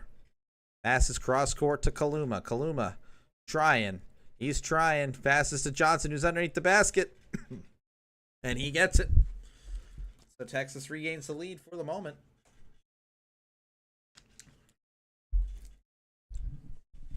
Taylor jacks up a 3. It's good. 44-42, going back and forth here in the second half. Again, Texas had the lead coming into the second half, but they've kind of blown it, but they are still maintaining at least. They are only down 2. And there's an off-the-ball foul.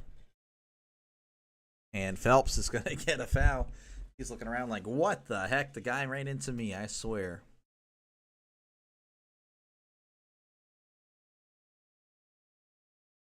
I wonder if they're not going to do media timeouts because they're running behind. I think that would be better.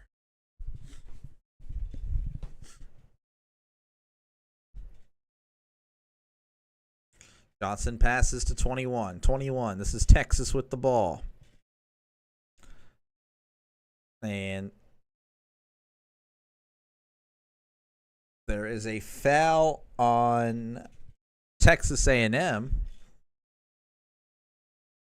Showing this A&M fan who can't believe it.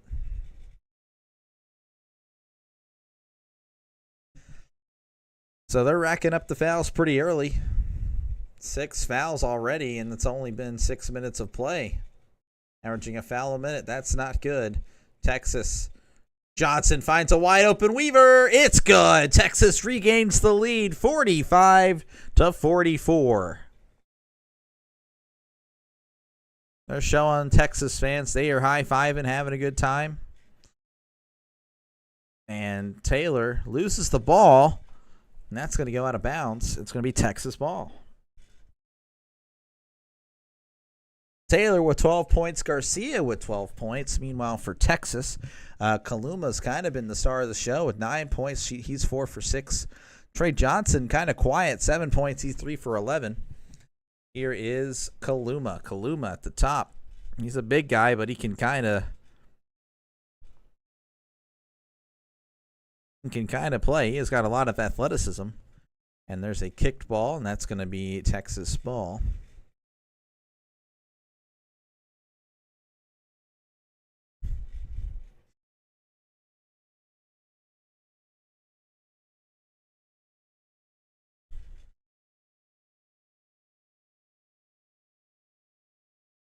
Johnson finds Kaluma for 3. It's off the mark. Rebounded by number 1 of Texas A&M. A&M pushing up. Slowing it down is Phelps. Phelps to Obaski. Obaski gets it. That's a 3. 47-45, A&M leading. Manny Obaski with 10 points. Aggies have 3 players above 10 points.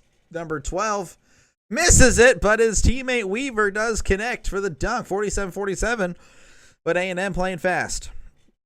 Phelps passes inside, but it's knocked out of bounds by Texas.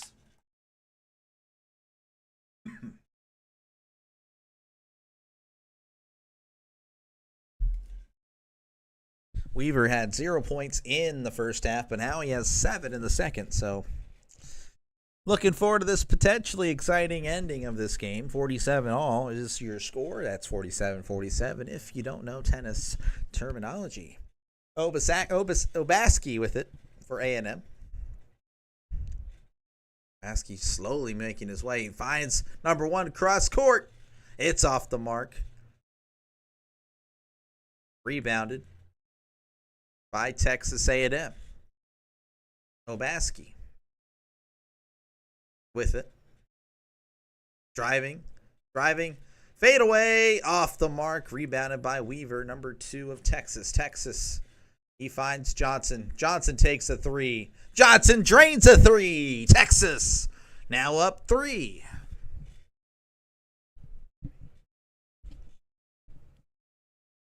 Phelps with it. Passes to Garcia, who passes to Obaski, who passes back to Phelps. Garcia muscling in there. Contact. Goes up with it. Foul.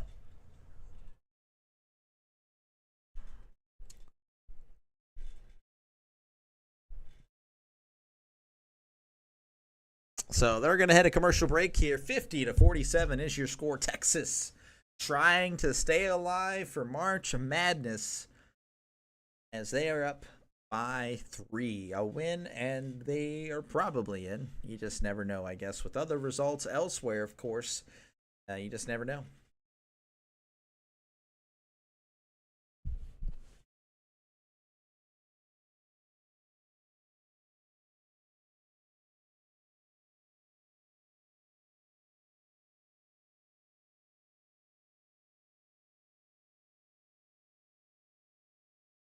Let's see here. Got nothing.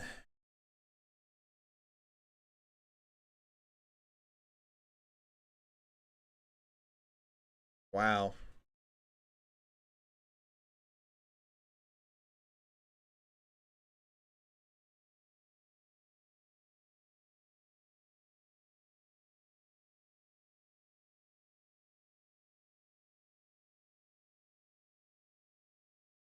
Well, DK Metcalf were number 4. Pretty disgusting number in my opinion. It's whatever. It's whatever.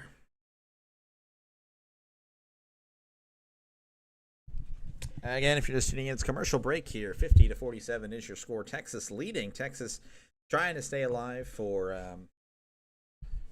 the basketball tournament, the main one, of course, March Madness, as it's known.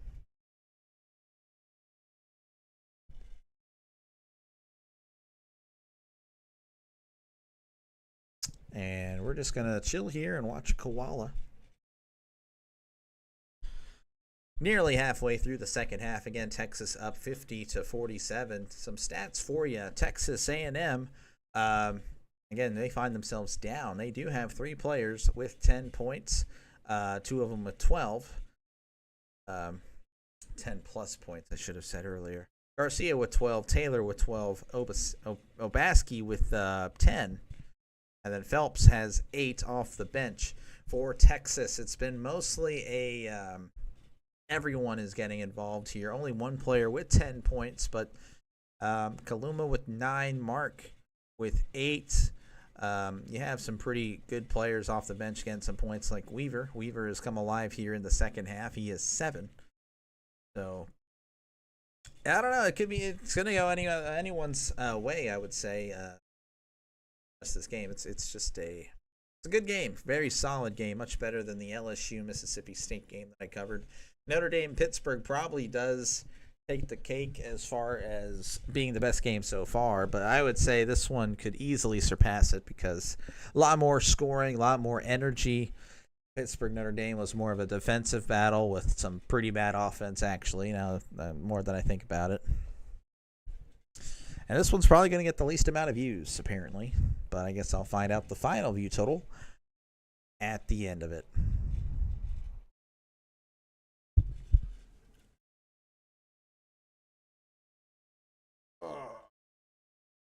Looking at the rebounds here in the first half, Texas had 22. In the second half, only 4. A&M had 20 in the first half. Now they have 10. So definitely trending in the wrong direction for Texas. A&M's probably slightly above average or above that pace, but, you know, because they have a little less than halfway or a little more than halfway to go. But they're pretty much doing the same thing. Texas is not. As Garcia here misses the first free throw attempt.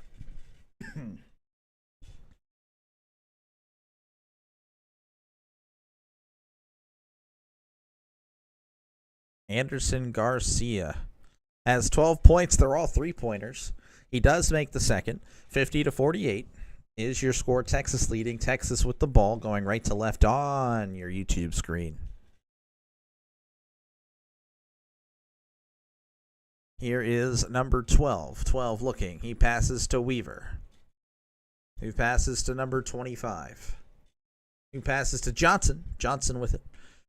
Little floater there. It's good. Texas 52. Texas A&M 48.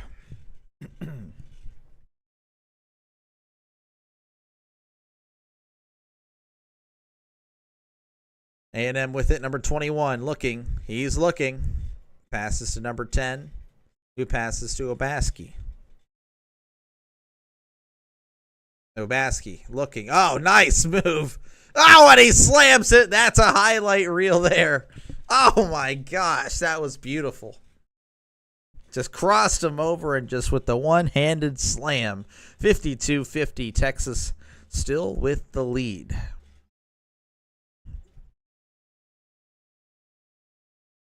Number 12. Looking. Passes to Johnson. Johnson with the 3, and he gets it. Johnson coming alive here. He's at 15 points now. Number 1 driving the basket. It's going to be off the mark, but there is a foul. And that's going to be, I believe, on Texas. Obaski with the crossover. Oh my gosh. That was an NBA caliber move there. And then 12 here. Passes to Johnson. And pretty much canceled that out. With an extra point on top. North Carolina beats Wake Forest. So it'll be North Carolina and Duke in the ACC semifinal, I believe. Yeah, I kind of called that at the beginning because, you know, they want that rigged for the ratings.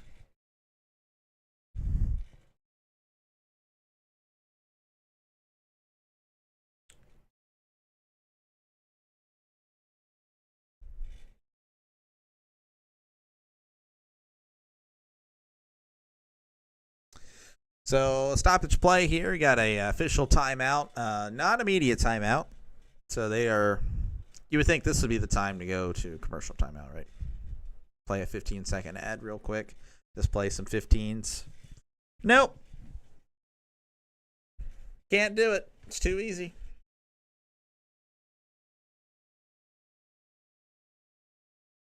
EK is officially signed with the Pittsburgh Steelers, and he's wearing number 4. I'm just old school. I don't like all that. I don't like single digits. It is what it is.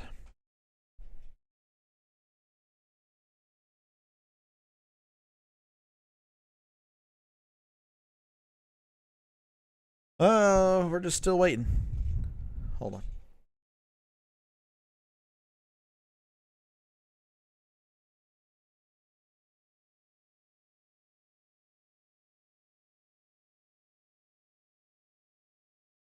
Oh, I see. So number 5 here for Texas had number 21.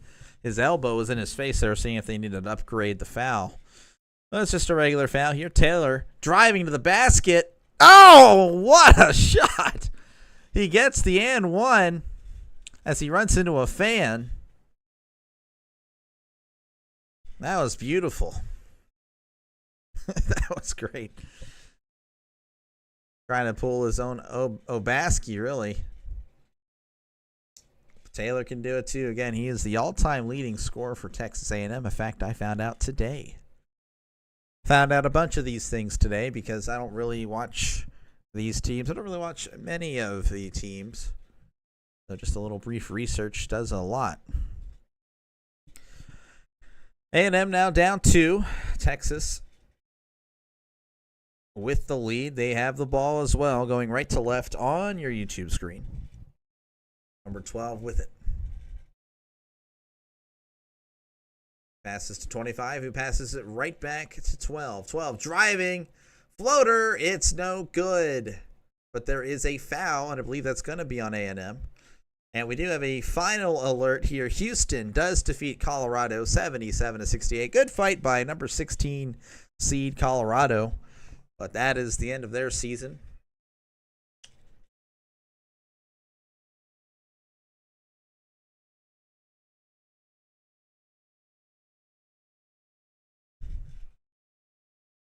So Obaski, who's played a very great game, shout out Manny Obaski. He is on his 4th foul. So that's something we'll just have to keep an eye on here as Texas gets the first of the 1-and-1. Shedrick, number 5.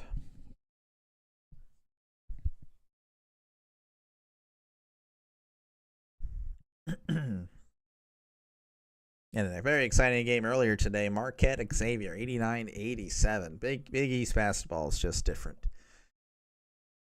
And he makes them both. 57-53, Texas leading. Again, they're trying to keep their SEC or March Madness hopes alive. A win today definitely helps that as they are currently projected to miss. Here's Taylor with a 3. Fadeaway in and out. Berger. Number 12. Alley-oop there. Oh, great defense. Oh, no, it's going to be a foul. Garcia saw it happening, was quick to it, just a little too fast. Ooh, looking at the over the top replay, I don't know if he. That just looks like a clean block to me. But you know how these basketball refs are. They just call the most random things at the most random times. As he does convert the first of the free throws, 58-53. Caden Shedrick, if he ever watches this, just know that he makes it there. He looks like Jackson Mahomes. I'm just saying right now. So you might want to rethink the haircut, bud. Well, you do you, man. You can live your life. Maybe you like Jackson. That's cool. Not a fan personally. Anyway, we're going to cut back to the field here. Anderson Garcia has it, lost it, regains it, passes underneath, and Shedrick deflects it way out of the bounds into like the 10th row. Texas again leading 59-53. They pretty much have brought it back to what it was. They were leading by 6 at the end of the first half. Now they find themselves, again, up 6, really. They were down earlier in this game. You had to wonder if Texas was just going to fall apart, but they've composed themselves to their credit and have come back and are playing even with a top 25 team in the country. Johnson with the ball. Fancy stuff. Passes to 5, Shedrick, who passes back to 12. 12. Looking off the mark. Commentator saying he got fouled. Shedrick has it, passes to Johnson. Johnson passes to 12. And 12 gets it. Mark, I got to remember Mark. Mark with yellow shoes. That's 11 for him, 62-53. Texas, they are up by 9. I want to say that's the largest lead for Texas so far in this one. I think largest lead in general. I can look that up actually right now. Let's see what we have here. That is indeed the largest lead of the game. The largest lead of the game is by Texas, and that is the current lead. So good stuff by Texas. They came to play. They knew the situation, and they have responded really well. So as we head to commercial break, let's go over some of the stats here. Let's go to your leading Longhorns. Starting off in the points category, which is probably where we'll just stay. Johnson with 15. He only had 7 in the first half, but here he is with 8 in the second half with 8 to go. Mark here with 11. Kaluma with 9. Shedrick with 6. And I would say Weaver is your next guy with 7. He's off the bench. He's still on the bench at the moment. And then for the Aggies, Garcia with 13. He is perfect from 3, though he has missed 2 two-pointers, so that's interesting. Taylor with 15 points. He is your Texas A&M leader and tied for the game just in general with Johnson. Obaseki, who's played a really good game, he has 12 points. And then Phelps with 8 points for A&M. He's on the bench. So Phelps and Weaver playing really good coming off the bench for these respective sides. I will point out, though, Phelps is 3 for 10 from the field, so maybe not as good as I thought. He has actually taken the most shots for Texas A&M, but he does have 2 assists, 2 rebounds, so he is an asset, and he doesn't have a turnover. He's just got to convert a little bit more shots. But I will say, though, it's a very great game. Very, very good game between these two sides. A rivalry that's pretty much been going on forever, as long as I can remember. And Texas, again, they need a win. A win gets them a date with Tennessee tomorrow. They would most likely probably lose that game. But a win today, I think, helps their March Madness tournament hopes.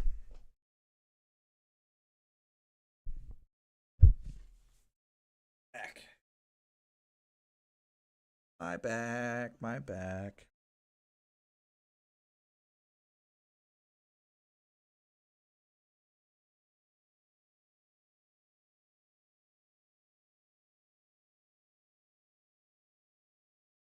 As I just Rowing on the boat of Venice, Italy. Commercial break. Card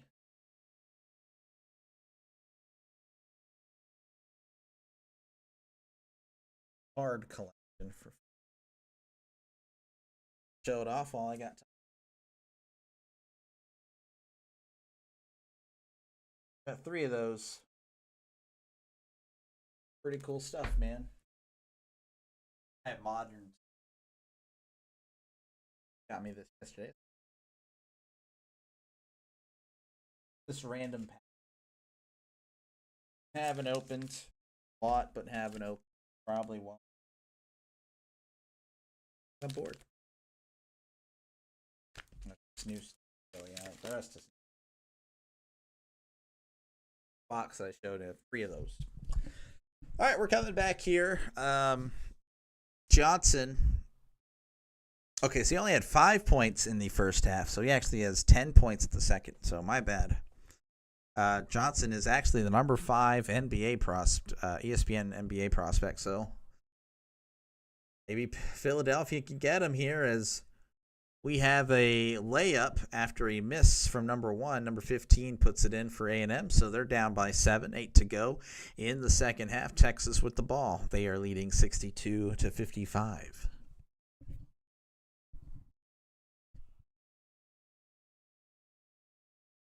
Texas. Here's Mark. He lost the ball. And Mark with the reach-in foul. Maybe a little bit of frustration after losing the ball. And they're saying, you know what? It's time for a media timeout. All right, I guess I can continue with.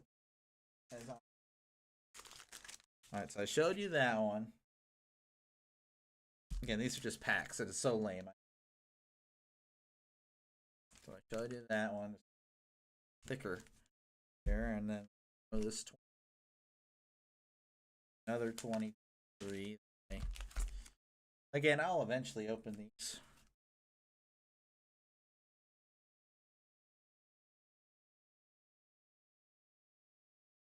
I'm not too sure.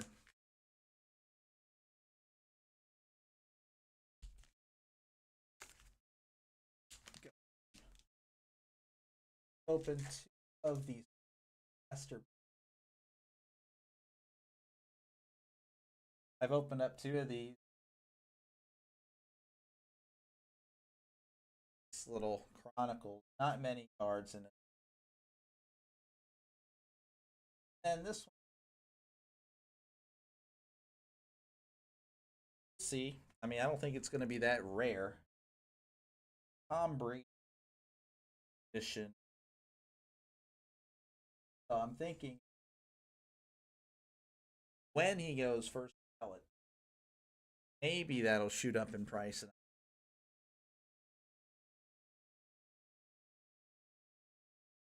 fact that it's Brady, or I just keep it and have it for the rest of my life. Like, I remember. Look at here, Tom. I don't know. Get him to sign it maybe if I ever meet him. Have a Tom Brady autograph. Again, commercial timeout. Texas up 62-55 over A&M.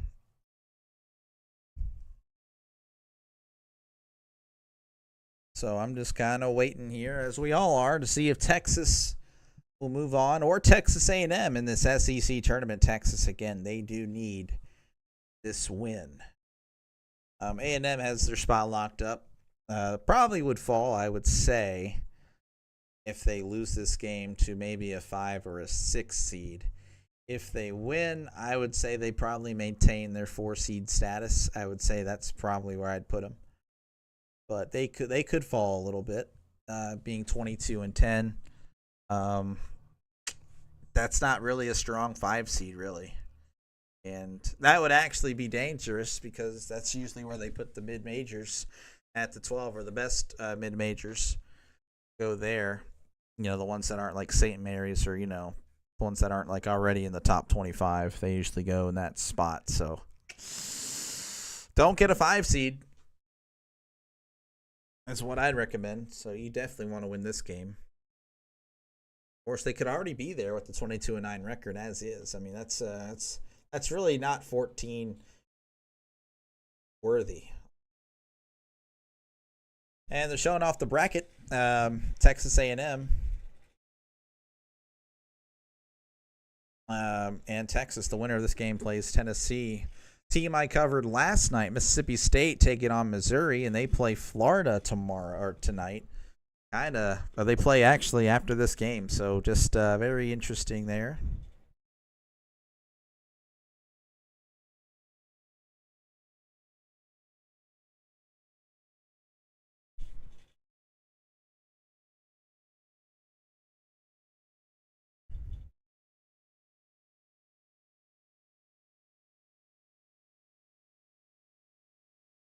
Ooh, so Mark, they're reviewing. Okay, so there wasn't a media timeout, but it was a.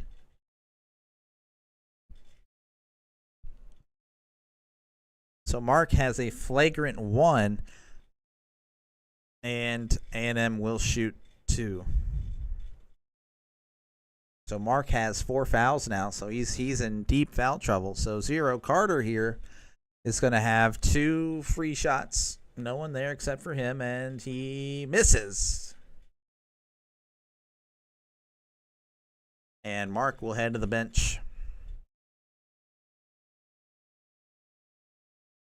Gonna save him for later, I imagine, down the stretch. They may need him. And he misses both, so nothing. So the foul doesn't really amount to much other than just it's one step closer for him being fouled out. Oh! All right, A&M with it now. They're going left to right. Here's Taylor. They find themselves down 7. Taylor trying to make some magic happen. He goes up with it. It's a foul.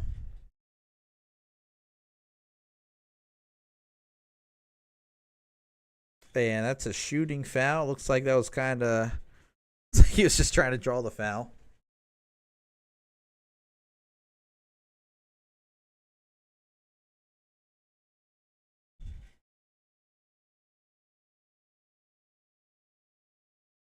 Taylor hits the first one. Apparently, Taylor has drawn 8 fouls today, and he is now 6 for 7 at the line. Or actually, he's going to be 6 for 7 at the line. Because he's going to make this one, because this is a little behind, which is wild to me. Or that's just so ahead. I don't know. 7:22 to go. Again, Texas with the lead. 5-point lead. 17 and counting. Texas with the ball going right to left. Here is Johnson. Johnson with it. Passes to Pope. Pope with it, driving inside. Pope looking. That's a foul. Shooting foul. So he's going to get 2 shots.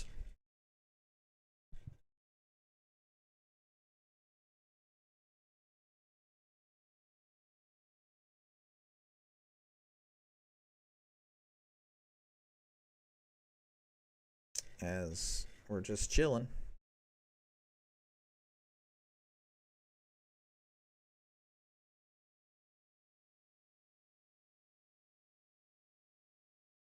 And Pope misses the first.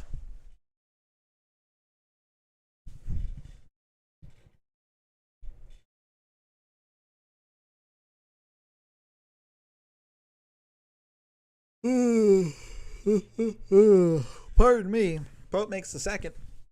63-57.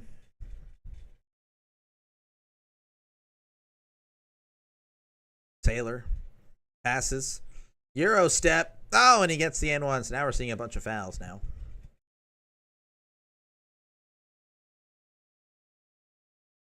Really hard to get in a nice fluid game with all the fouls now. That's just where we're at this point. Taylor here passing to number 9. This is the replay. And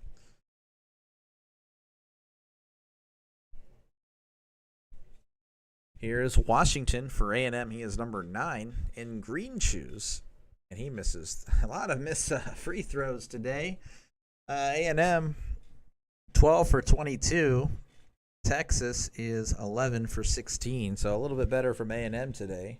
Or no, Texas, pardon me, Texas is a lot better. And he makes the second here. They're now 13 for 23.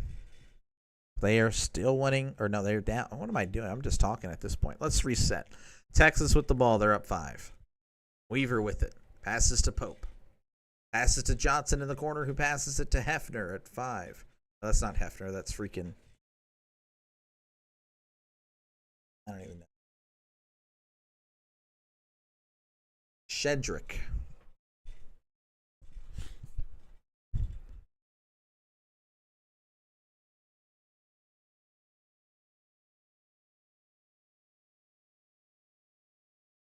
Johnson was... Pass goes out of bounds, and it's going to be A&M ball. A&M shooting 38% from the field. They find themselves down 5. Taylor misses. Garcia with the rebound. Taylor with it. Trying to get inside. It's stolen by Weaver. And a very late call.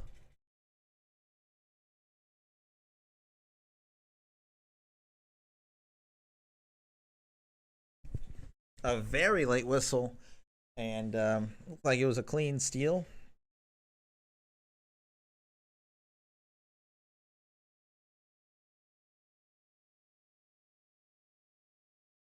Yeah, I don't know. I don't like NBA officiating or basketball officiating in general, man. They just call the most random stuff.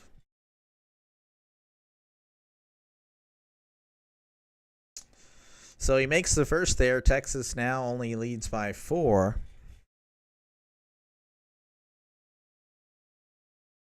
And he's made the second one. Wade Taylor is 9 for 10 at the line. Everyone else is 6 for 15. So not a good day at the office for A&M free throw shooters outside of Taylor.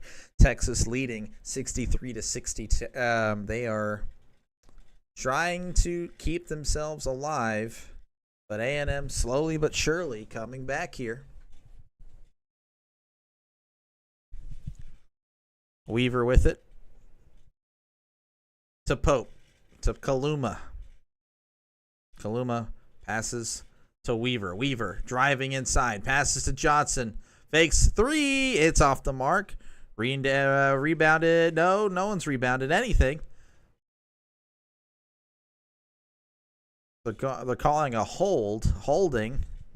I didn't know holding was a thing, but here it is.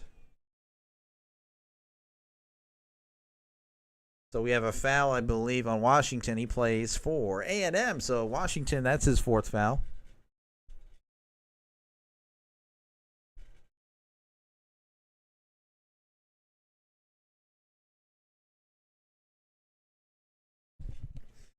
So A&M has 4 people, or 2 people at 4 fouls. As they check another review here, we're going to just stay here again. Can't really go anywhere.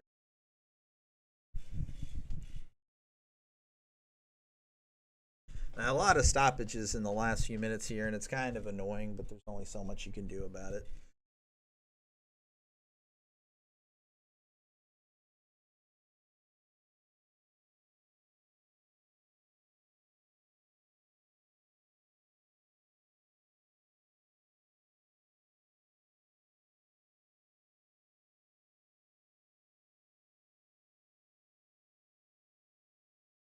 So each team is at the double bonus.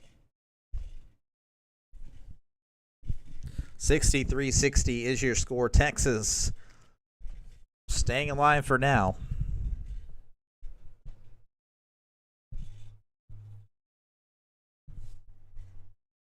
Commentator echoing my thoughts exactly. It's hard to tell what's a foul and what is not.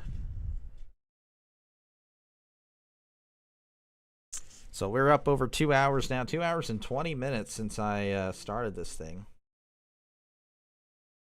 Because originally start time 2:30, but the actual start time 2:55. So game time just under 2 minutes or 2 hours. As Shemrick makes the first. It's now 2-bucket lead, 64-60.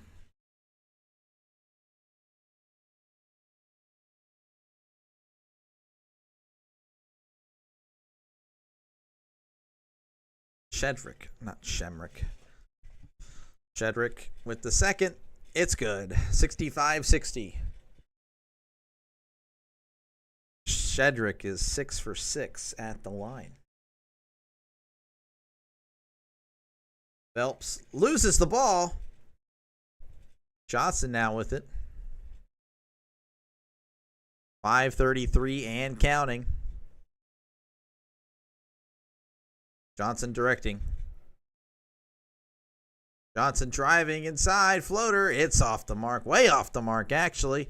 Here's Taylor. Taylor slows it down and speeds it up again. Taylor passes to 15. Inside. That's stripped away. And that's going to be Texas ball.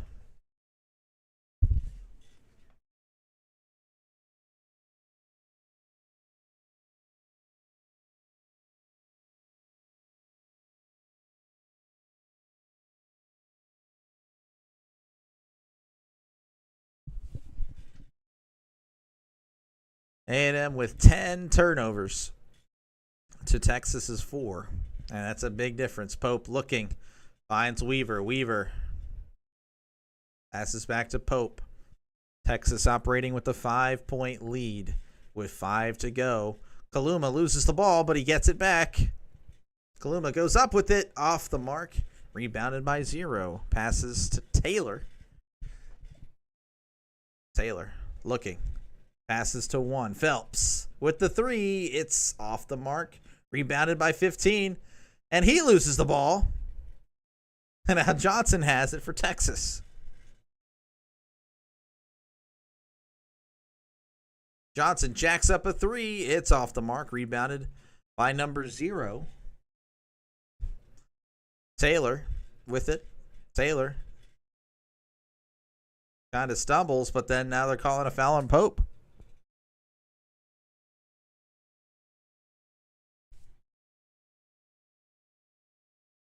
I don't really like the officiating in this. Pretty bad, not gonna lie. 4 fouls there for Pope.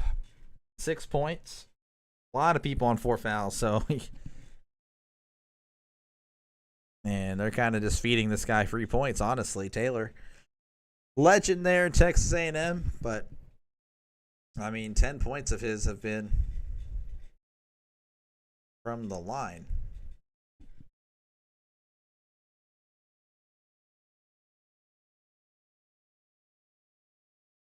And he makes them both 65-62. All right, here is Mark. Mark with it. 3-point game. 4:05 to go in this one. Mark to Kaluma, who passes to Weaver, who passes back to Mark. Mark with it. Mark looking, passes to Weaver. He just kind of loses the ball, but he gets his own rebound. And he got it. That ball went like to the top of the backboard. It kind of fell out of his hands. And he gets the rebound off his own missed shot opportunity. I don't know what that really was. 67-62. Weaver with the heads-up play after his own mistake. You got to love it. Here's number 1, Phelps. Phelps going to the basket. He misses, but Washington's right there, and he gets it. That was not Washington at all. That's Coleman. I need to not say names if I don't know them. 67-64. Mark with it. Ooh, Johnson almost with an errant pass there. Nice snag by Mark. Mark directing traffic, telling Shedrick, hey, I need you to set a pick there. Passes to Johnson for a 3. It's off the mark. Garcia with the rebound. Garcia with the little handoff there to Taylor. Taylor driving the basket. It was blocked by Johnson, but they're going to say goaltending because he did make contact with basket.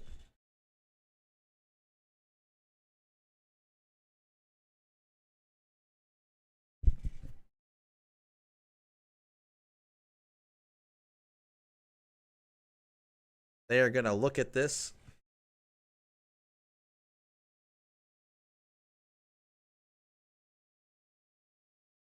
So it looks like the ball was on its way down, so it's going to be a really close call, but they are going to commercial break regardless, so it doesn't really matter.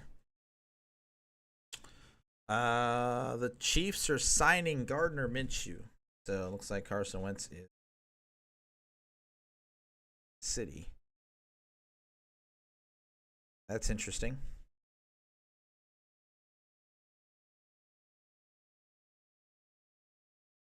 Daniel Jones officially signs his contract with the Colts.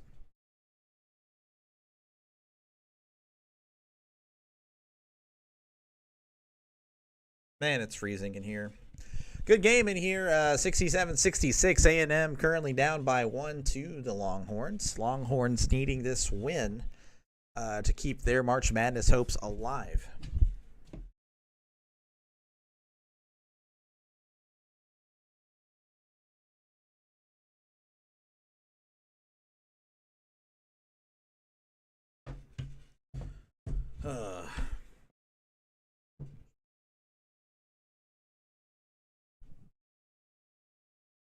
So we are at commercial break again.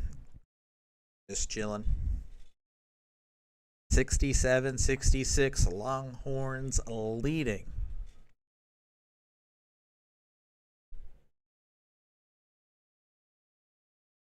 There was some controversy before the commercial break as there was a potential goaltending, and they did rule it goaltending, but they are reviewing that footage.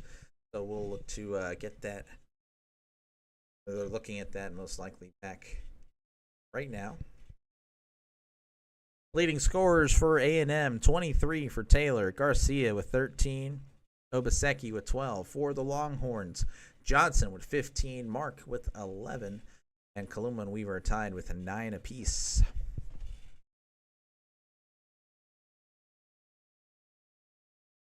Johnson not as sharp in this one.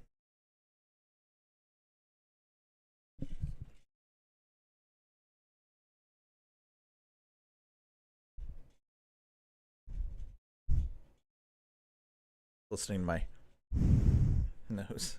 Okay. I don't want to open anything. Okay, there we go.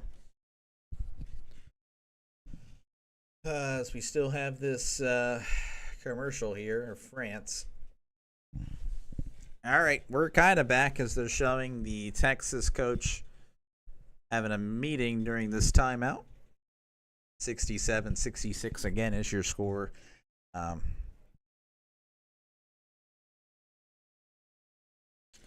Showing the last 4 in: San Diego State, North Carolina, Xavier, and Indiana. And then the first 4 out: Texas, Ohio State, Boise State, and Colorado State.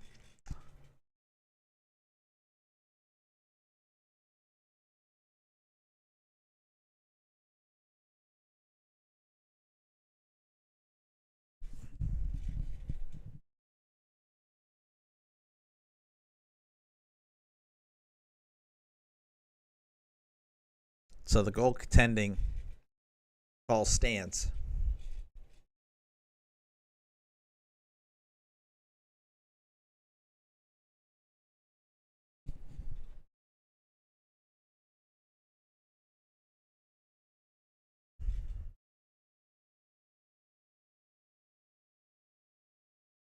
All right, Mark with the ball here. Number 12, 236 and counting. Mark looking.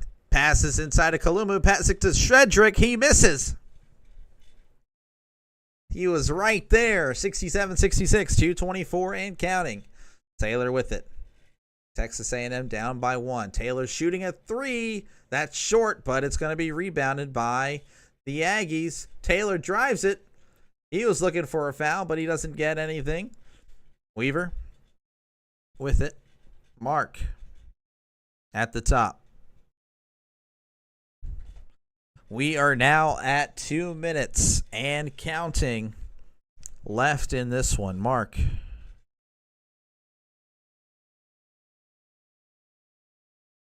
Passes to Shedrick. And Garcia gets a foul. Anderson now at 4. Garcia at 4.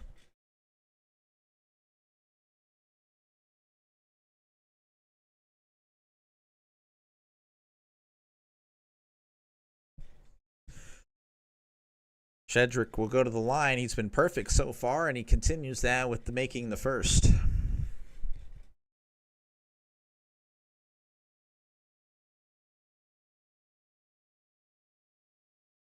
So he's a 64% free throw shooter, and he's actually perfect today. So it's amazing. So he's just having a great day at the line. Can he continue it right here? He does. 148 and counting. Here's Taylor coming up with it slowly. 3-point game. This is what we've been wanting. Taylor getting double teamed.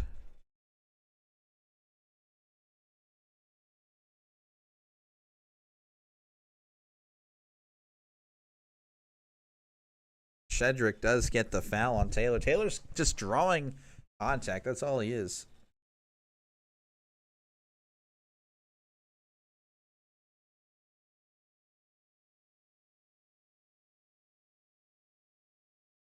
So Taylor has the line again. They're just feeding this guy. They need to stop getting near this guy.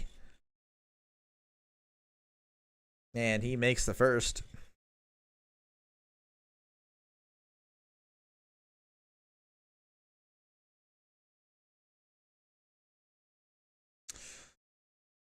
And here it is. He gets both. A&M down by 1. 1:39 to go left. Go in this game, unless it goes to overtime. 136 and counting.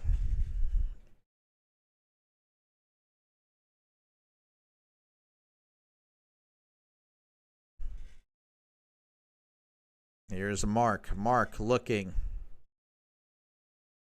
Mark passes. It's deflected. Here's Weaver now. Weaver loses it, but he was fouled. So he should head to the line for 2. Weaver's not the greatest shooter, apparently only 60%. As we look today, though, he is 2 for 2. Again. And that foul was on Garcia, and he is fouled out. So that is their number 2 scoring option today. He fouls out with a total of 13 points. He was 4 for 6 from the field. He didn't shoot the ball after that was a long time ago.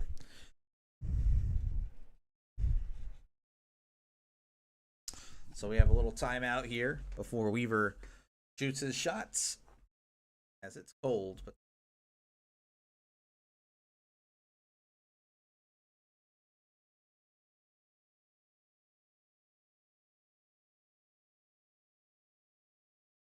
Texas fighting for their life. 1 minute, 15 seconds left to go in this one, barring overtime.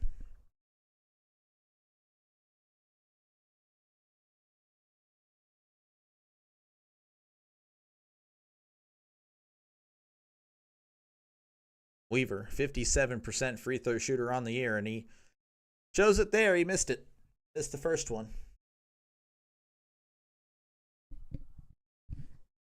It's 9 points total. And he makes the second. So it's a 2-point game, 70-68. This is huge. 1 minute, 12 seconds in the second half. Phelps with the ball. Looks like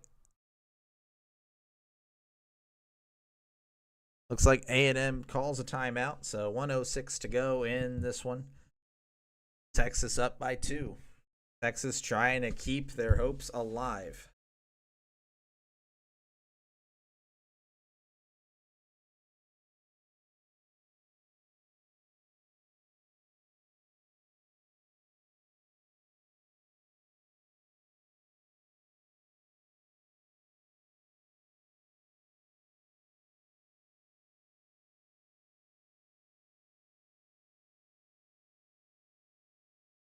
First break again. Texas up 70-68. Huge game. Big game.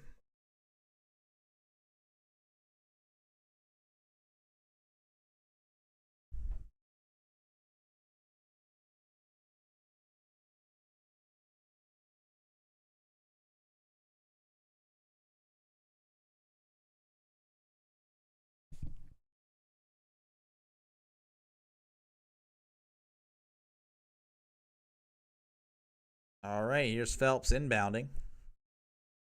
Passes to Taylor. Taylor, again, really good at drawing fouls. Passes to 10 for a 3, and he gets it! Oh, my gosh. A&M finds themselves with the lead. And Texas will call a timeout with 52.5 seconds to play. Wow, that was huge. Deep 3, and he is very clutch. Very clutch indeed.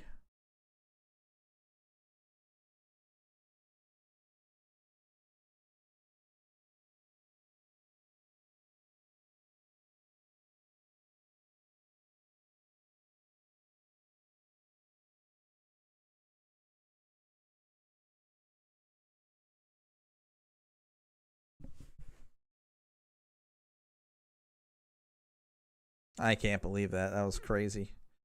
Number 10, Wilcher, giving A&M the lead here, 71-70 over Texas, who again they need this game. They need this game so much in order to make it. If they don't, they're pretty much done.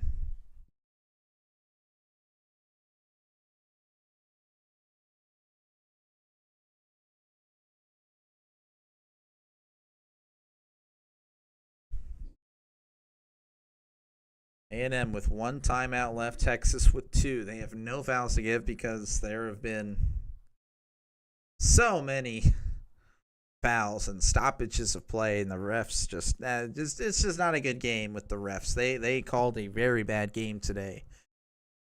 So they are still in their timeout. Looks like they're about to exit the timeout. Texas finding themselves down by 1.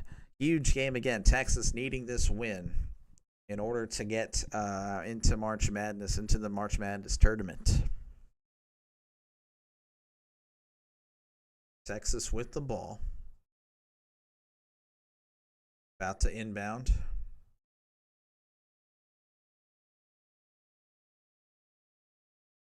Yep, apparently. All right, inbounding to Mark of Texas. Texas with the ball, going right to left on your radio screen. Mark with it. Mark looking. Passes to Shedrick. To Kaluma. Kaluma. Driving inside. There's a foul. And he gets it. And one as well. 72-71. Kaluma will head to the line for 1 shot. He has only had 1 free throw shot today, but he's made it.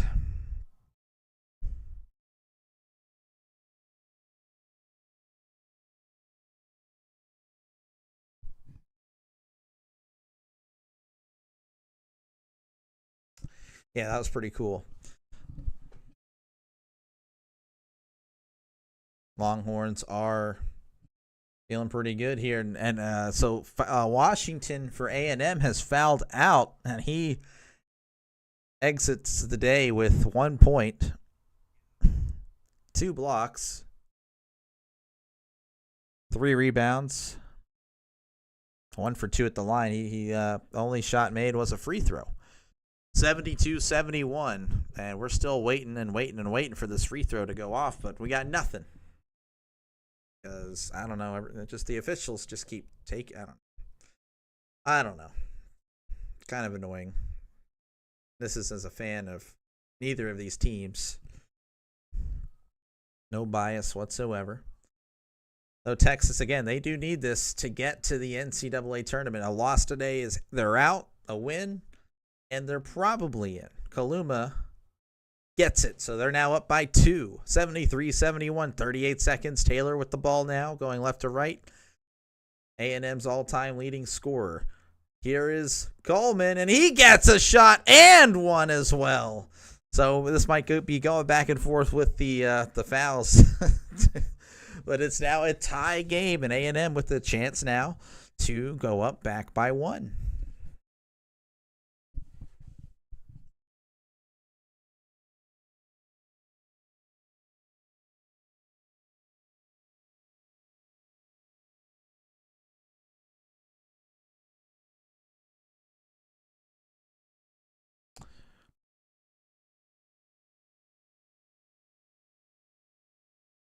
All right, so Weaver files out. Weaver had a great day off the bench, 10 points. Just a solid day and 6 rebounds. He's actually leading the team right now for Texas. So Weaver with a great day. Hopefully it's not his last day if you're a Longhorn fan, or Weaver himself. Coleman with the shot. It's in and out. Mark. And Texas calls a timeout with 25 seconds to go. And it's possible, most likely, that Texas will hold this for the last shot.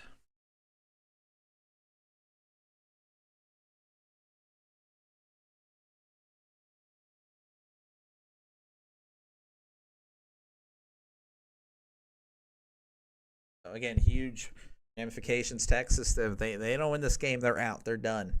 Win, and they're probably in. No, don't want to give you fake news there. If they win and they still don't make it, but you'd have to like their odds based on where they're ranked. Still kind of crazy for me. They're 18-14, and they would be 19-14, and then they probably lose the next game, so they'd be 19-15 losses get you in apparently. Wild, but hey, it's whatever. That's the way the world works. But again, they're showing that they are a very good team. They're taking on a top 25 team in Texas A&M. A&M is ranked 14 as of today. Well, they may fall in the rankings because they have 9 losses. I mean, that is just that's a lot. And of course, a loss today would drop them even further.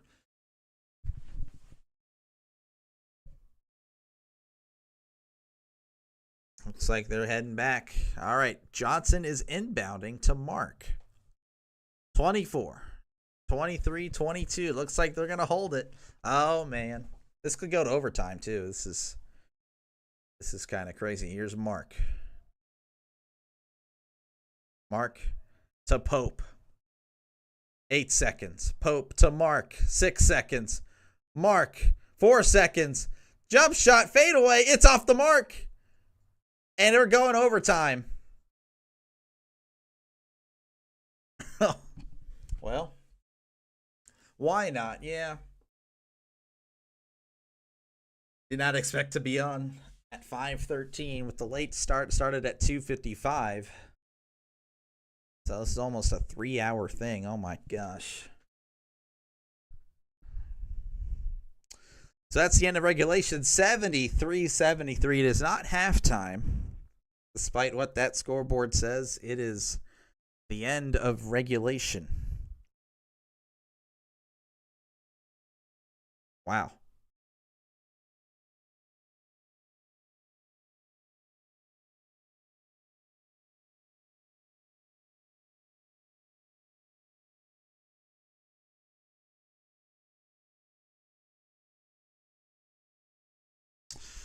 So if you're just joining us, 73-73, you missed a good game. Very good game indeed. Texas had the lead at halftime, 33-27. Then A&M came out really, really strong, and it kind of looked like Texas was done for. But then Texas fought back, and it pretty much controlled from, I'd say, the 12-minute mark down to the 2-minute mark. But Texas A&M has fought back, and it's pretty much been even ever since. And we got to settle this tie one way and one way only with overtime. The winner of this game will play the number 4 seed in the SEC tournament, the Tennessee Volunteers. And this tournament is taking place, or at least this side of the bracket is. I'm not sure how this really works. But this tournament is taking place in Nashville. So you have to feel that Tennessee will have a big advantage tomorrow. That game will be on 2:30 Central Time on ESPN. So if you have the channel, you probably don't need me at all. And you can watch it on ESPN. I will probably not be covering that game because of that. I'll cover some other game here. So we're getting started here. Here is the tip-off. That's going to go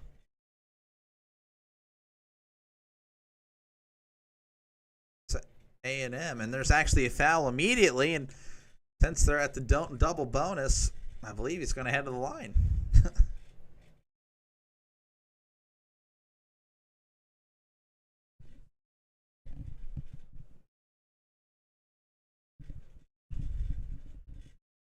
A lot of emotion here. So Obaski here heads to the line. He's played a really good game so far, and he makes the first. Obaski now with 13 points.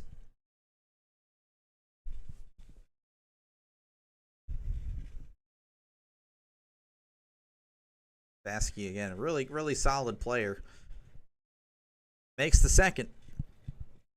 75-73. Pardon me, just burping over here on freaking stream here. Here's Pope and here's Mark. Mark driving inside. Layup misses. Obaski with the rebound. Here's Taylor. Taylor trying to draw the foul, but not getting the call this time. Taylor slowing it down. Obaski trying to draw contact. It's stripped away, but Obaski recovers. 12 seconds now. Here is Phelps of Texas A&M. A&M. Phelps with the three. It's off the mark. Rebounded by Mark. Johnson to Kaluma. Kaluma. Nice pass to Pope. Can he make it count, though? Pope, it's in and out burger time. Oh, my goodness. Texas. Not good if you're a Longhorn fan. 75-73. Taylor passes to Obaski, who passes to number 21. A lot of contact. Gets his own no, he doesn't. That's going to go off A&M. Ow, crap. Just almost got a cramp. And it's going to be Texas ball.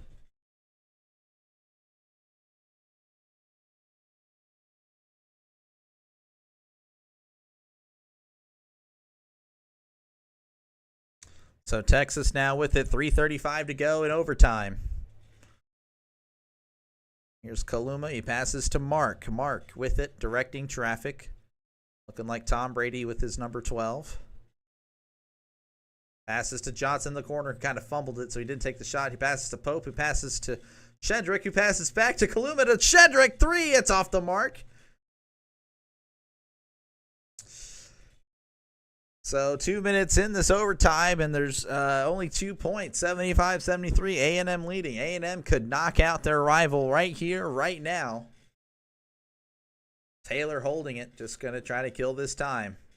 Taylor driving. Going to pass it back to Phelps, who fakes the three. Now he takes the three, and that's off the mark. Rebounded by Coleman of A&M. A&M still with it.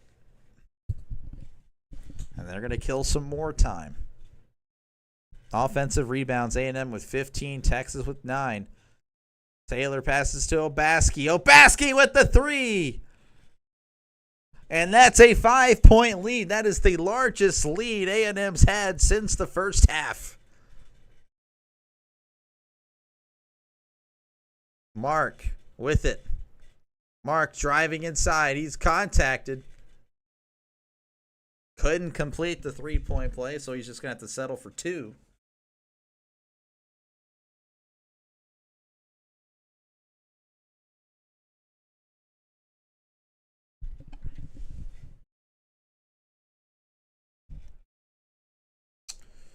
They show these replays that you can't see.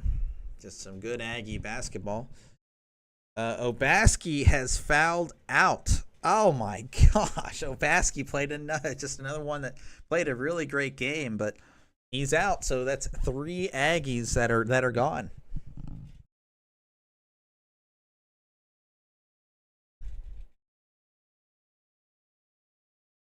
Obaseki. Okay, so it's Obaseki.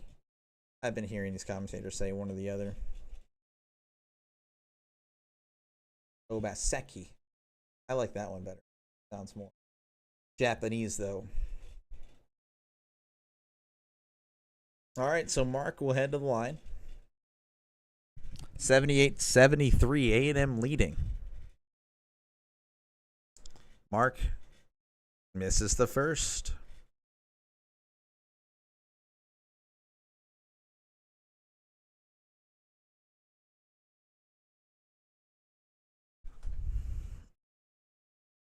Mark makes the second. 78-74, 2:15 to go in this overtime. Taylor bringing it up. 2:05. Taking his time. Up by 2 baskets. You don't really need to rush anything. Taylor passes to number 10. Who passes back to Taylor. Driving inside. Misses the layup. Rebounded by Pope, who lost the ball. Who throws it away. Oh no, a turnover by Pope. And A&M. With the ball. He looks like they're just going to hold it. Here's Phelps. Phelps is just chilling. Phelps loses the ball, but he gets it back. He loses it again. Gets it back. 21 has it. Taylor.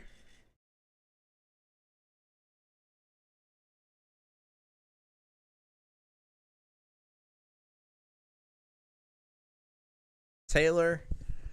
I don't know. They call a timeout as the guy was shooting 8-3, but it won't count.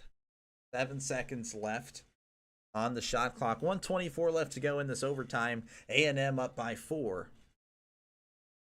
As they're showing a compilation of sad Texas Longhorn fans. Not exactly what you want if you're listening to this. Like, oh my gosh, there's so much sadness.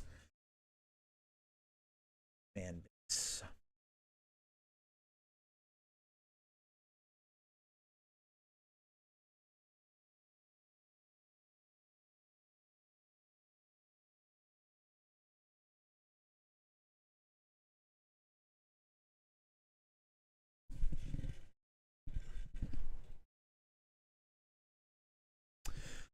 Still in the timeout, showing a coverage of both teams' sideline there.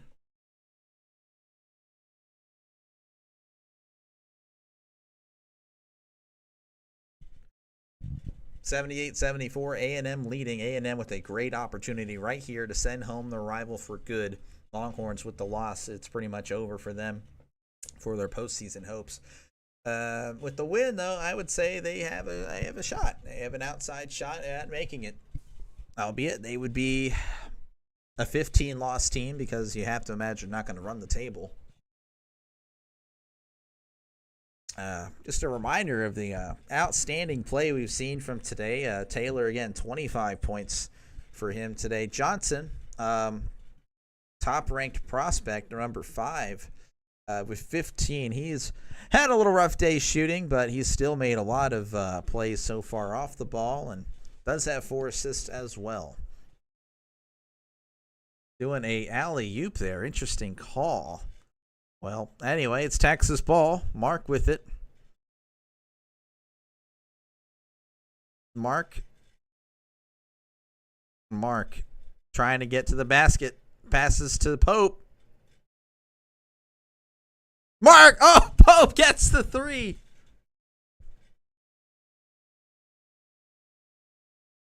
Pope cuts the lead to 1. That was huge.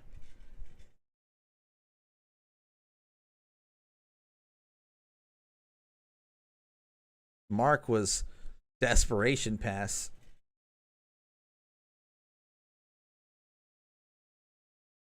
Oh my gosh, yeah, they're showing his right foot. Oh, he did leave the ground.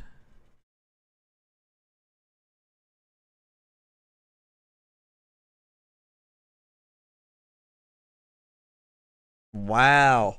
So he did pump fake. So just a little replay here of what happened here. Feet right here on the corner. Guy coming over here. He gets the ball. Coming over. Pump fakes, but his feet actually did slightly leave the ground. Started appealing to the ref, and he slides over here and makes the 3. Interesting. Again, officiating has been pretty terrible today. But for an exciting finish, I guess you can keep that in there. I mean, if I were a fan of A&M, I would be ticked, though. I can tell you that right now, but I am not. I can just imagine, though, happening to Pitt, someone I cheer for, or just in a football sense, it happening to Steelers, I would be ballistic. All right, Taylor now gets the inbound pass going left to right. Oh, pardon me, that's not Taylor, that is Phelps. Taylor is chilling on the left side of the court. Phelps with it, driving inside, goes up. It's kind of blocked. Rebounded by Kaluma. I don't know if that counts as a rebound.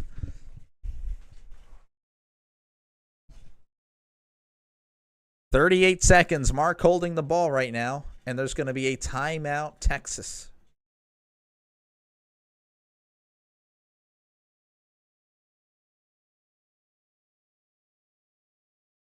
So Texas down by 1, taking their last timeout. They need it. This is going to be potentially their last timeout of the season.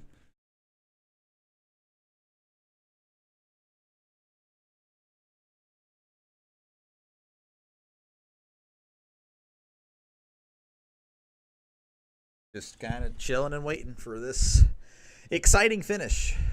There's probably going to be one more timeout taken. A&M has one more.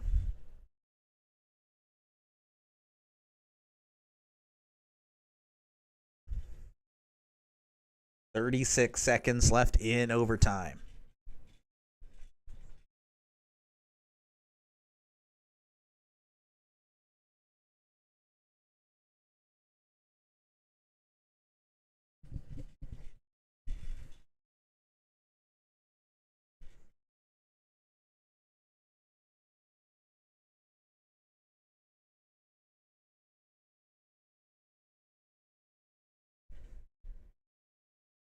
Inbounding will be Johnson, who passes to Mark, who hands it off to Johnson. You want to take a shot.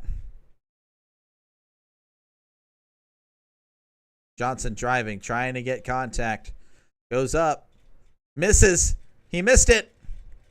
And now it's going to come down to free throws. Johnson misses the shot, and he is just hanging his head now. His teammates kind of console him a little bit. So A&M, that was rebounded by Pharrell Payne, who's 1 for 4 from the line. So I can't think of a better player to rebound that for A&M or for Texas's viewpoint than this guy. He's a 52% free throw shooter, so that is Shaq territory. And he misses. That's exactly what you need. So this could go to another overtime if things work out the way I think they will.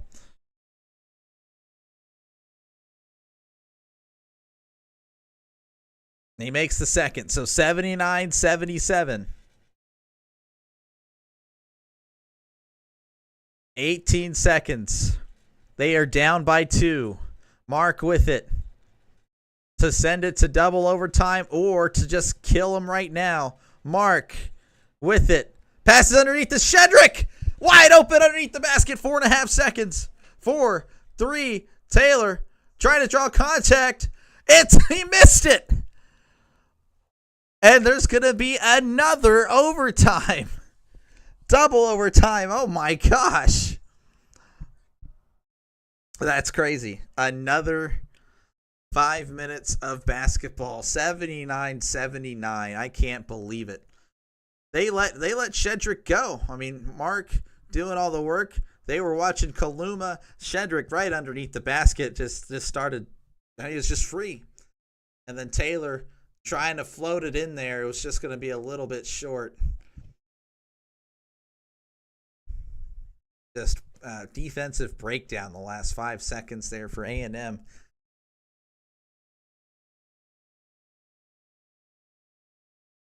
That was huge.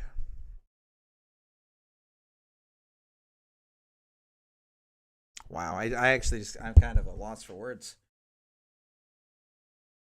This is again, we had a late tip-off, so it isn't exactly a 3-hour game, but it's approaching 3 hours. It'd be about, 2 hours and 40 minutes, 2 hours and 35 minutes right now.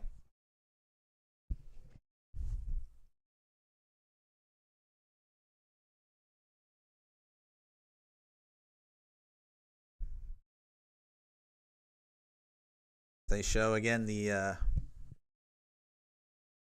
So also keep in mind A&M they have had 3 players foul out, whereas the Longhorns have 1 player who was fouled out, and they do have 3 players at 4 fouls. That would be Shedrick, Pope, and Mark, who have all played a lot of minutes, especially down the stretch. They've pretty much ignored the bench.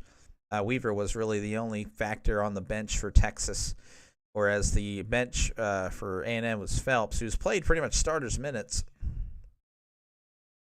In fact, I haven't seen Hefner in forever, and Hefner's back on the court. All right, Texas wins the overtime tip here. So this is the first double overtime game in 11 years, and A&M actually lost that one. Johnson with the 3, and it's good. Oh, that was just a 2. His foot was on the line. 81-79 here. Texas leading. 4:30 to go. Texas again. They need a win, and they're in, essentially. And that was blocked by Mark. Yeah, it was very dangerous. Again, Taylor driving the lane, and Mark already with 4 fouls. Had Taylor is just drawing all the fouls today, as he is at the line 14 times already.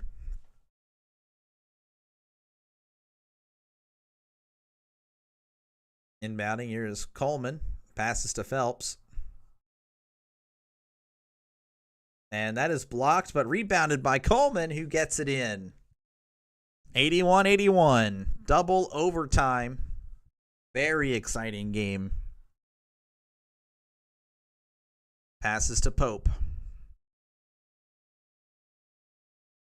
who passes back to Mark. Mark with it. 5 seconds on the shot clock. Mark looking desperation. It's a turnover. Bad pass by Mark. Taylor's going. Taylor does go up, and he is fouled by Johnson. He did miss the layup, so you can pretty much just say he's going to make these 2 shots. Johnson now, I believe that's going to be his second or third foul. Second foul, third foul? Not too sure.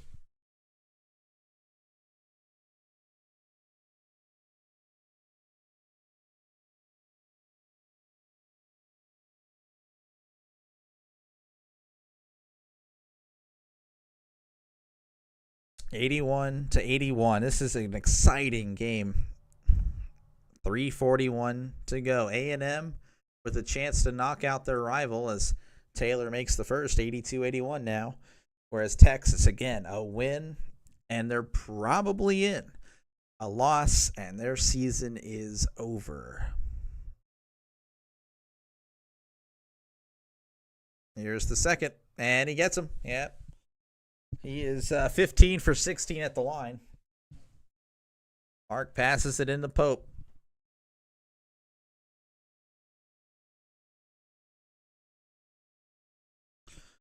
Pope with it. 3:30 and counting. Passes to Johnson, who passes to Kaluma. Pope driving inside. Passes back out to Mark with the 3. It's good. Clutch from Mark. Seen a lot today of making a mistake and then immediately redeeming themselves. Taylor with a deep 3, and that's going to be off the mark. Rebounded by Pope. Pope with the 1-point lead. Pope, well, he is technically with the 1-point lead. Texas with the 1-point lead. Mark with the ball. Mark of Texas, by the way. Texas going right to left on your YouTube screen. Mark with the ball. Mark takes another 3. Oh, that's going to be off the mark. Taylor. Questionable shot selection, honestly. In retrospect, Taylor passes to Hefner. That is Hefner. Oh, that's going to be a hard foul. And Mark is gone. Mark has fouled out.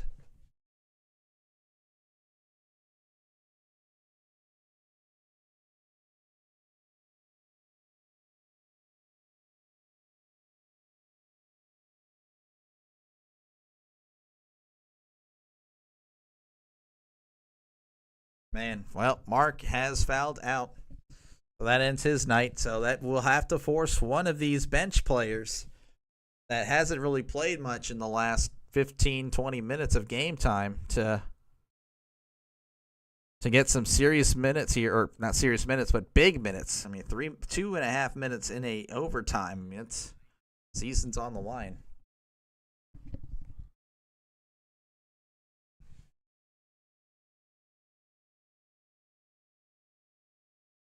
So Mark fouls out.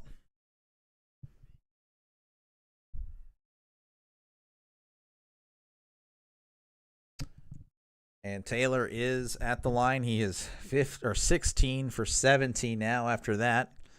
Oh my gosh.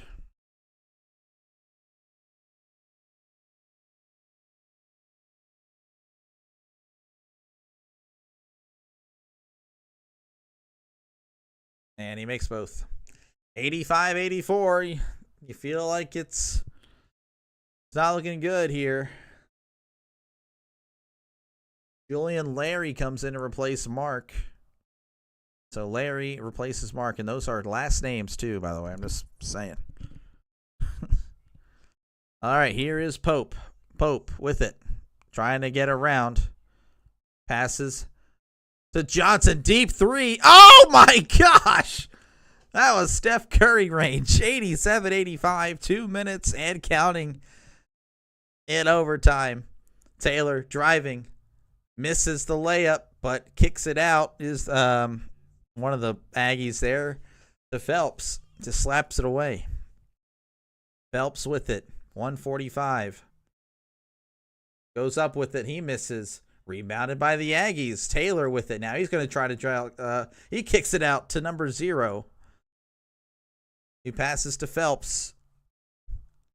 Phelps with the 3. It's off the mark. And Johnson finally gets it for Texas.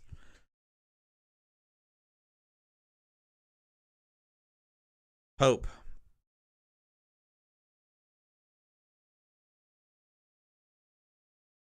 Pope with it. Pope. Step back 2. Oh, and it gets in. It looked like it was gonna go in and out, but nice shot. Nice shot. 89-85, and that's a timeout. Texas A&M. Texas again finding themselves with the lead with the minute left, but can they close it out? Because again, at the end of regulation, Texas had it, and then Texas A&M just came right back and tied it up. So we'll see. A minute left here. This is huge.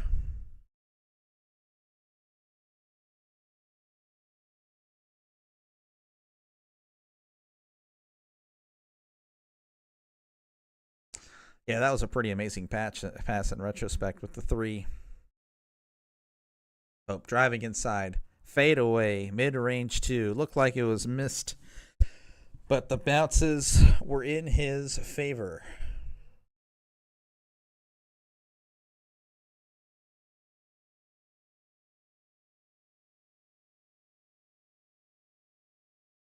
So 2-possession lead for Texas. A&M will have the ball.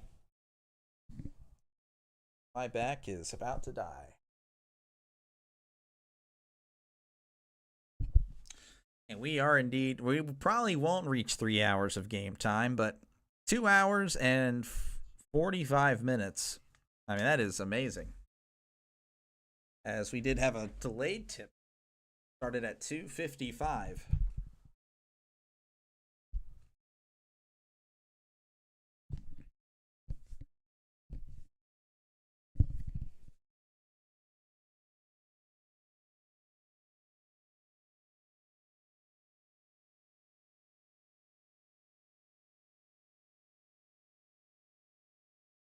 Long time out.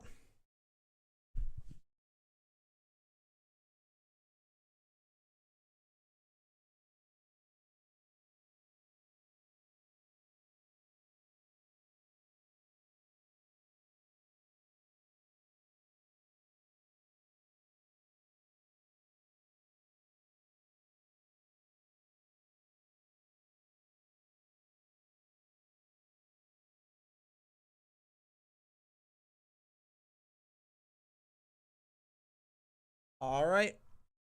Inbounding. Number 21 with it. Gives it to 10. Passes back to 21. 21 looks to Phelps. Phelps with it. Little mid-range 2, and he misses, but it looks like it was a pass to 21. And he goes up, and he's fouled by Kaluma. And luckily, Kaluma isn't really, he's not in foul trouble or anything like that. That's going to be his third foul. And this is actually a pretty good guy to have on the line if you're Texas. If you're Texas A&M, maybe not as much. 58% free throw shooter. He's 2 for 6 today. So probably some of the best news you can hear if you're Texas A&M.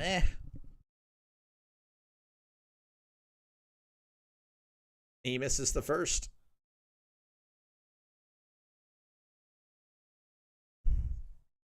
$89-85 Texas holding on. 43 seconds. Here's his second shot.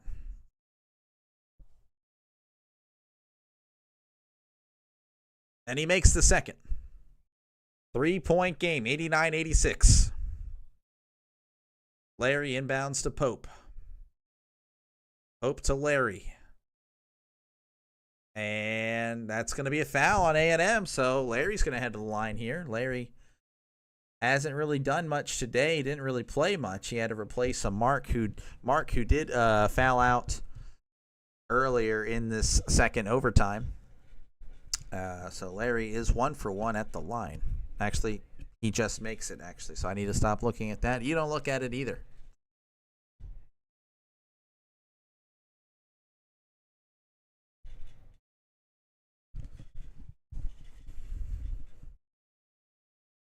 $90-86. Very, very good game.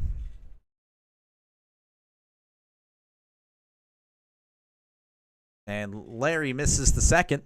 36 seconds, 35 seconds. Here's Phelps. 33 seconds. Just clock keeps continuing to run. We got a timeout, A&M. So this will be A&M's last timeout.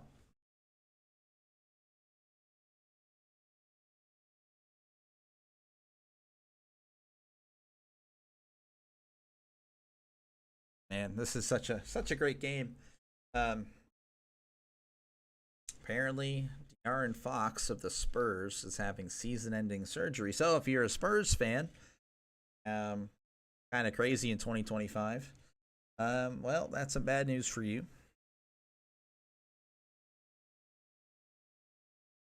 Almost a 3-hour game, as we are at the 2 hour and 49 minute mark when this game started. Now we're still at the 2 hour and 49 minutes because it tipped off at 2:55. It's currently 5:44 Central Time.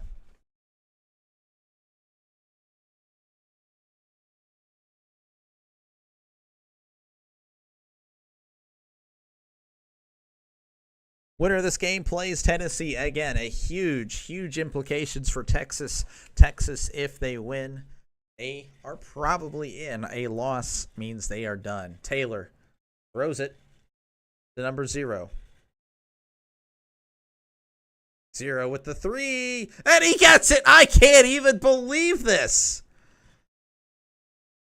I can't even. He's apparently a 23% three-point shooter, and he just drains the 3. Larry passes to Shedrick, and Shedrick is fouled. And Shedrick is fouled, so he's going to head to the line. Shedrick's had a great day at the line. He is 8 for 8. Now, he is a 62% free throw shooter on the season, so I would look at those numbers rather than today's numbers. But you still gotta feel pretty good with him at the line.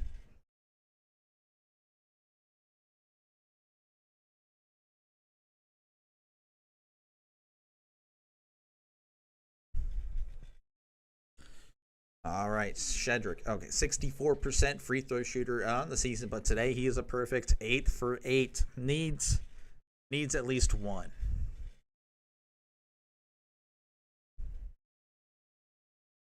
And he gets it. Man, what a day for him at the line. He's matching Taylor's 17 for 18 essentially. I mean, that's a guy you need at the line. Shedrick. Here's his second. And he's perfect. 10 for 10 on the day. Shedrick with a huge day. Down by 3 is A&M. Taylor with it. Taylor shoots a 3. It's off the mark. Rebounded by Pope. And Pope's fouled. You have to like Texas's odds right now, as it looks like they will be moving on. You just got to convert one, albeit a crazy 3-shot, which we've seen so far, to keep this game going for both teams, really. At the end of regulation, at the end of overtime, it's been crazy. Pope is it's going to make this one. I can call it right now.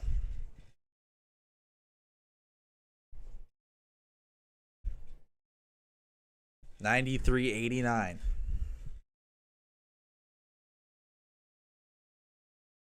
What a game. What a game. Pope. And he makes both. $94.89. Taylor. Gives it to number 10. Almost makes it, but he does not. And that's going to do it. Texas moves on. Texas beats Texas A&M 94-89. And based on what we were seeing earlier with the what the projections are, they will most likely get in and sneak into the March Madness tournament. But as for the SEC tournament, it's not over. They will reach the quarterfinal, where they will take on the Tennessee Volunteers. And again, a kind of an issue here with just the home field. It is in Tennessee, this tournament, or at least this side of the bracket, because I'm not too sure how it's all working out.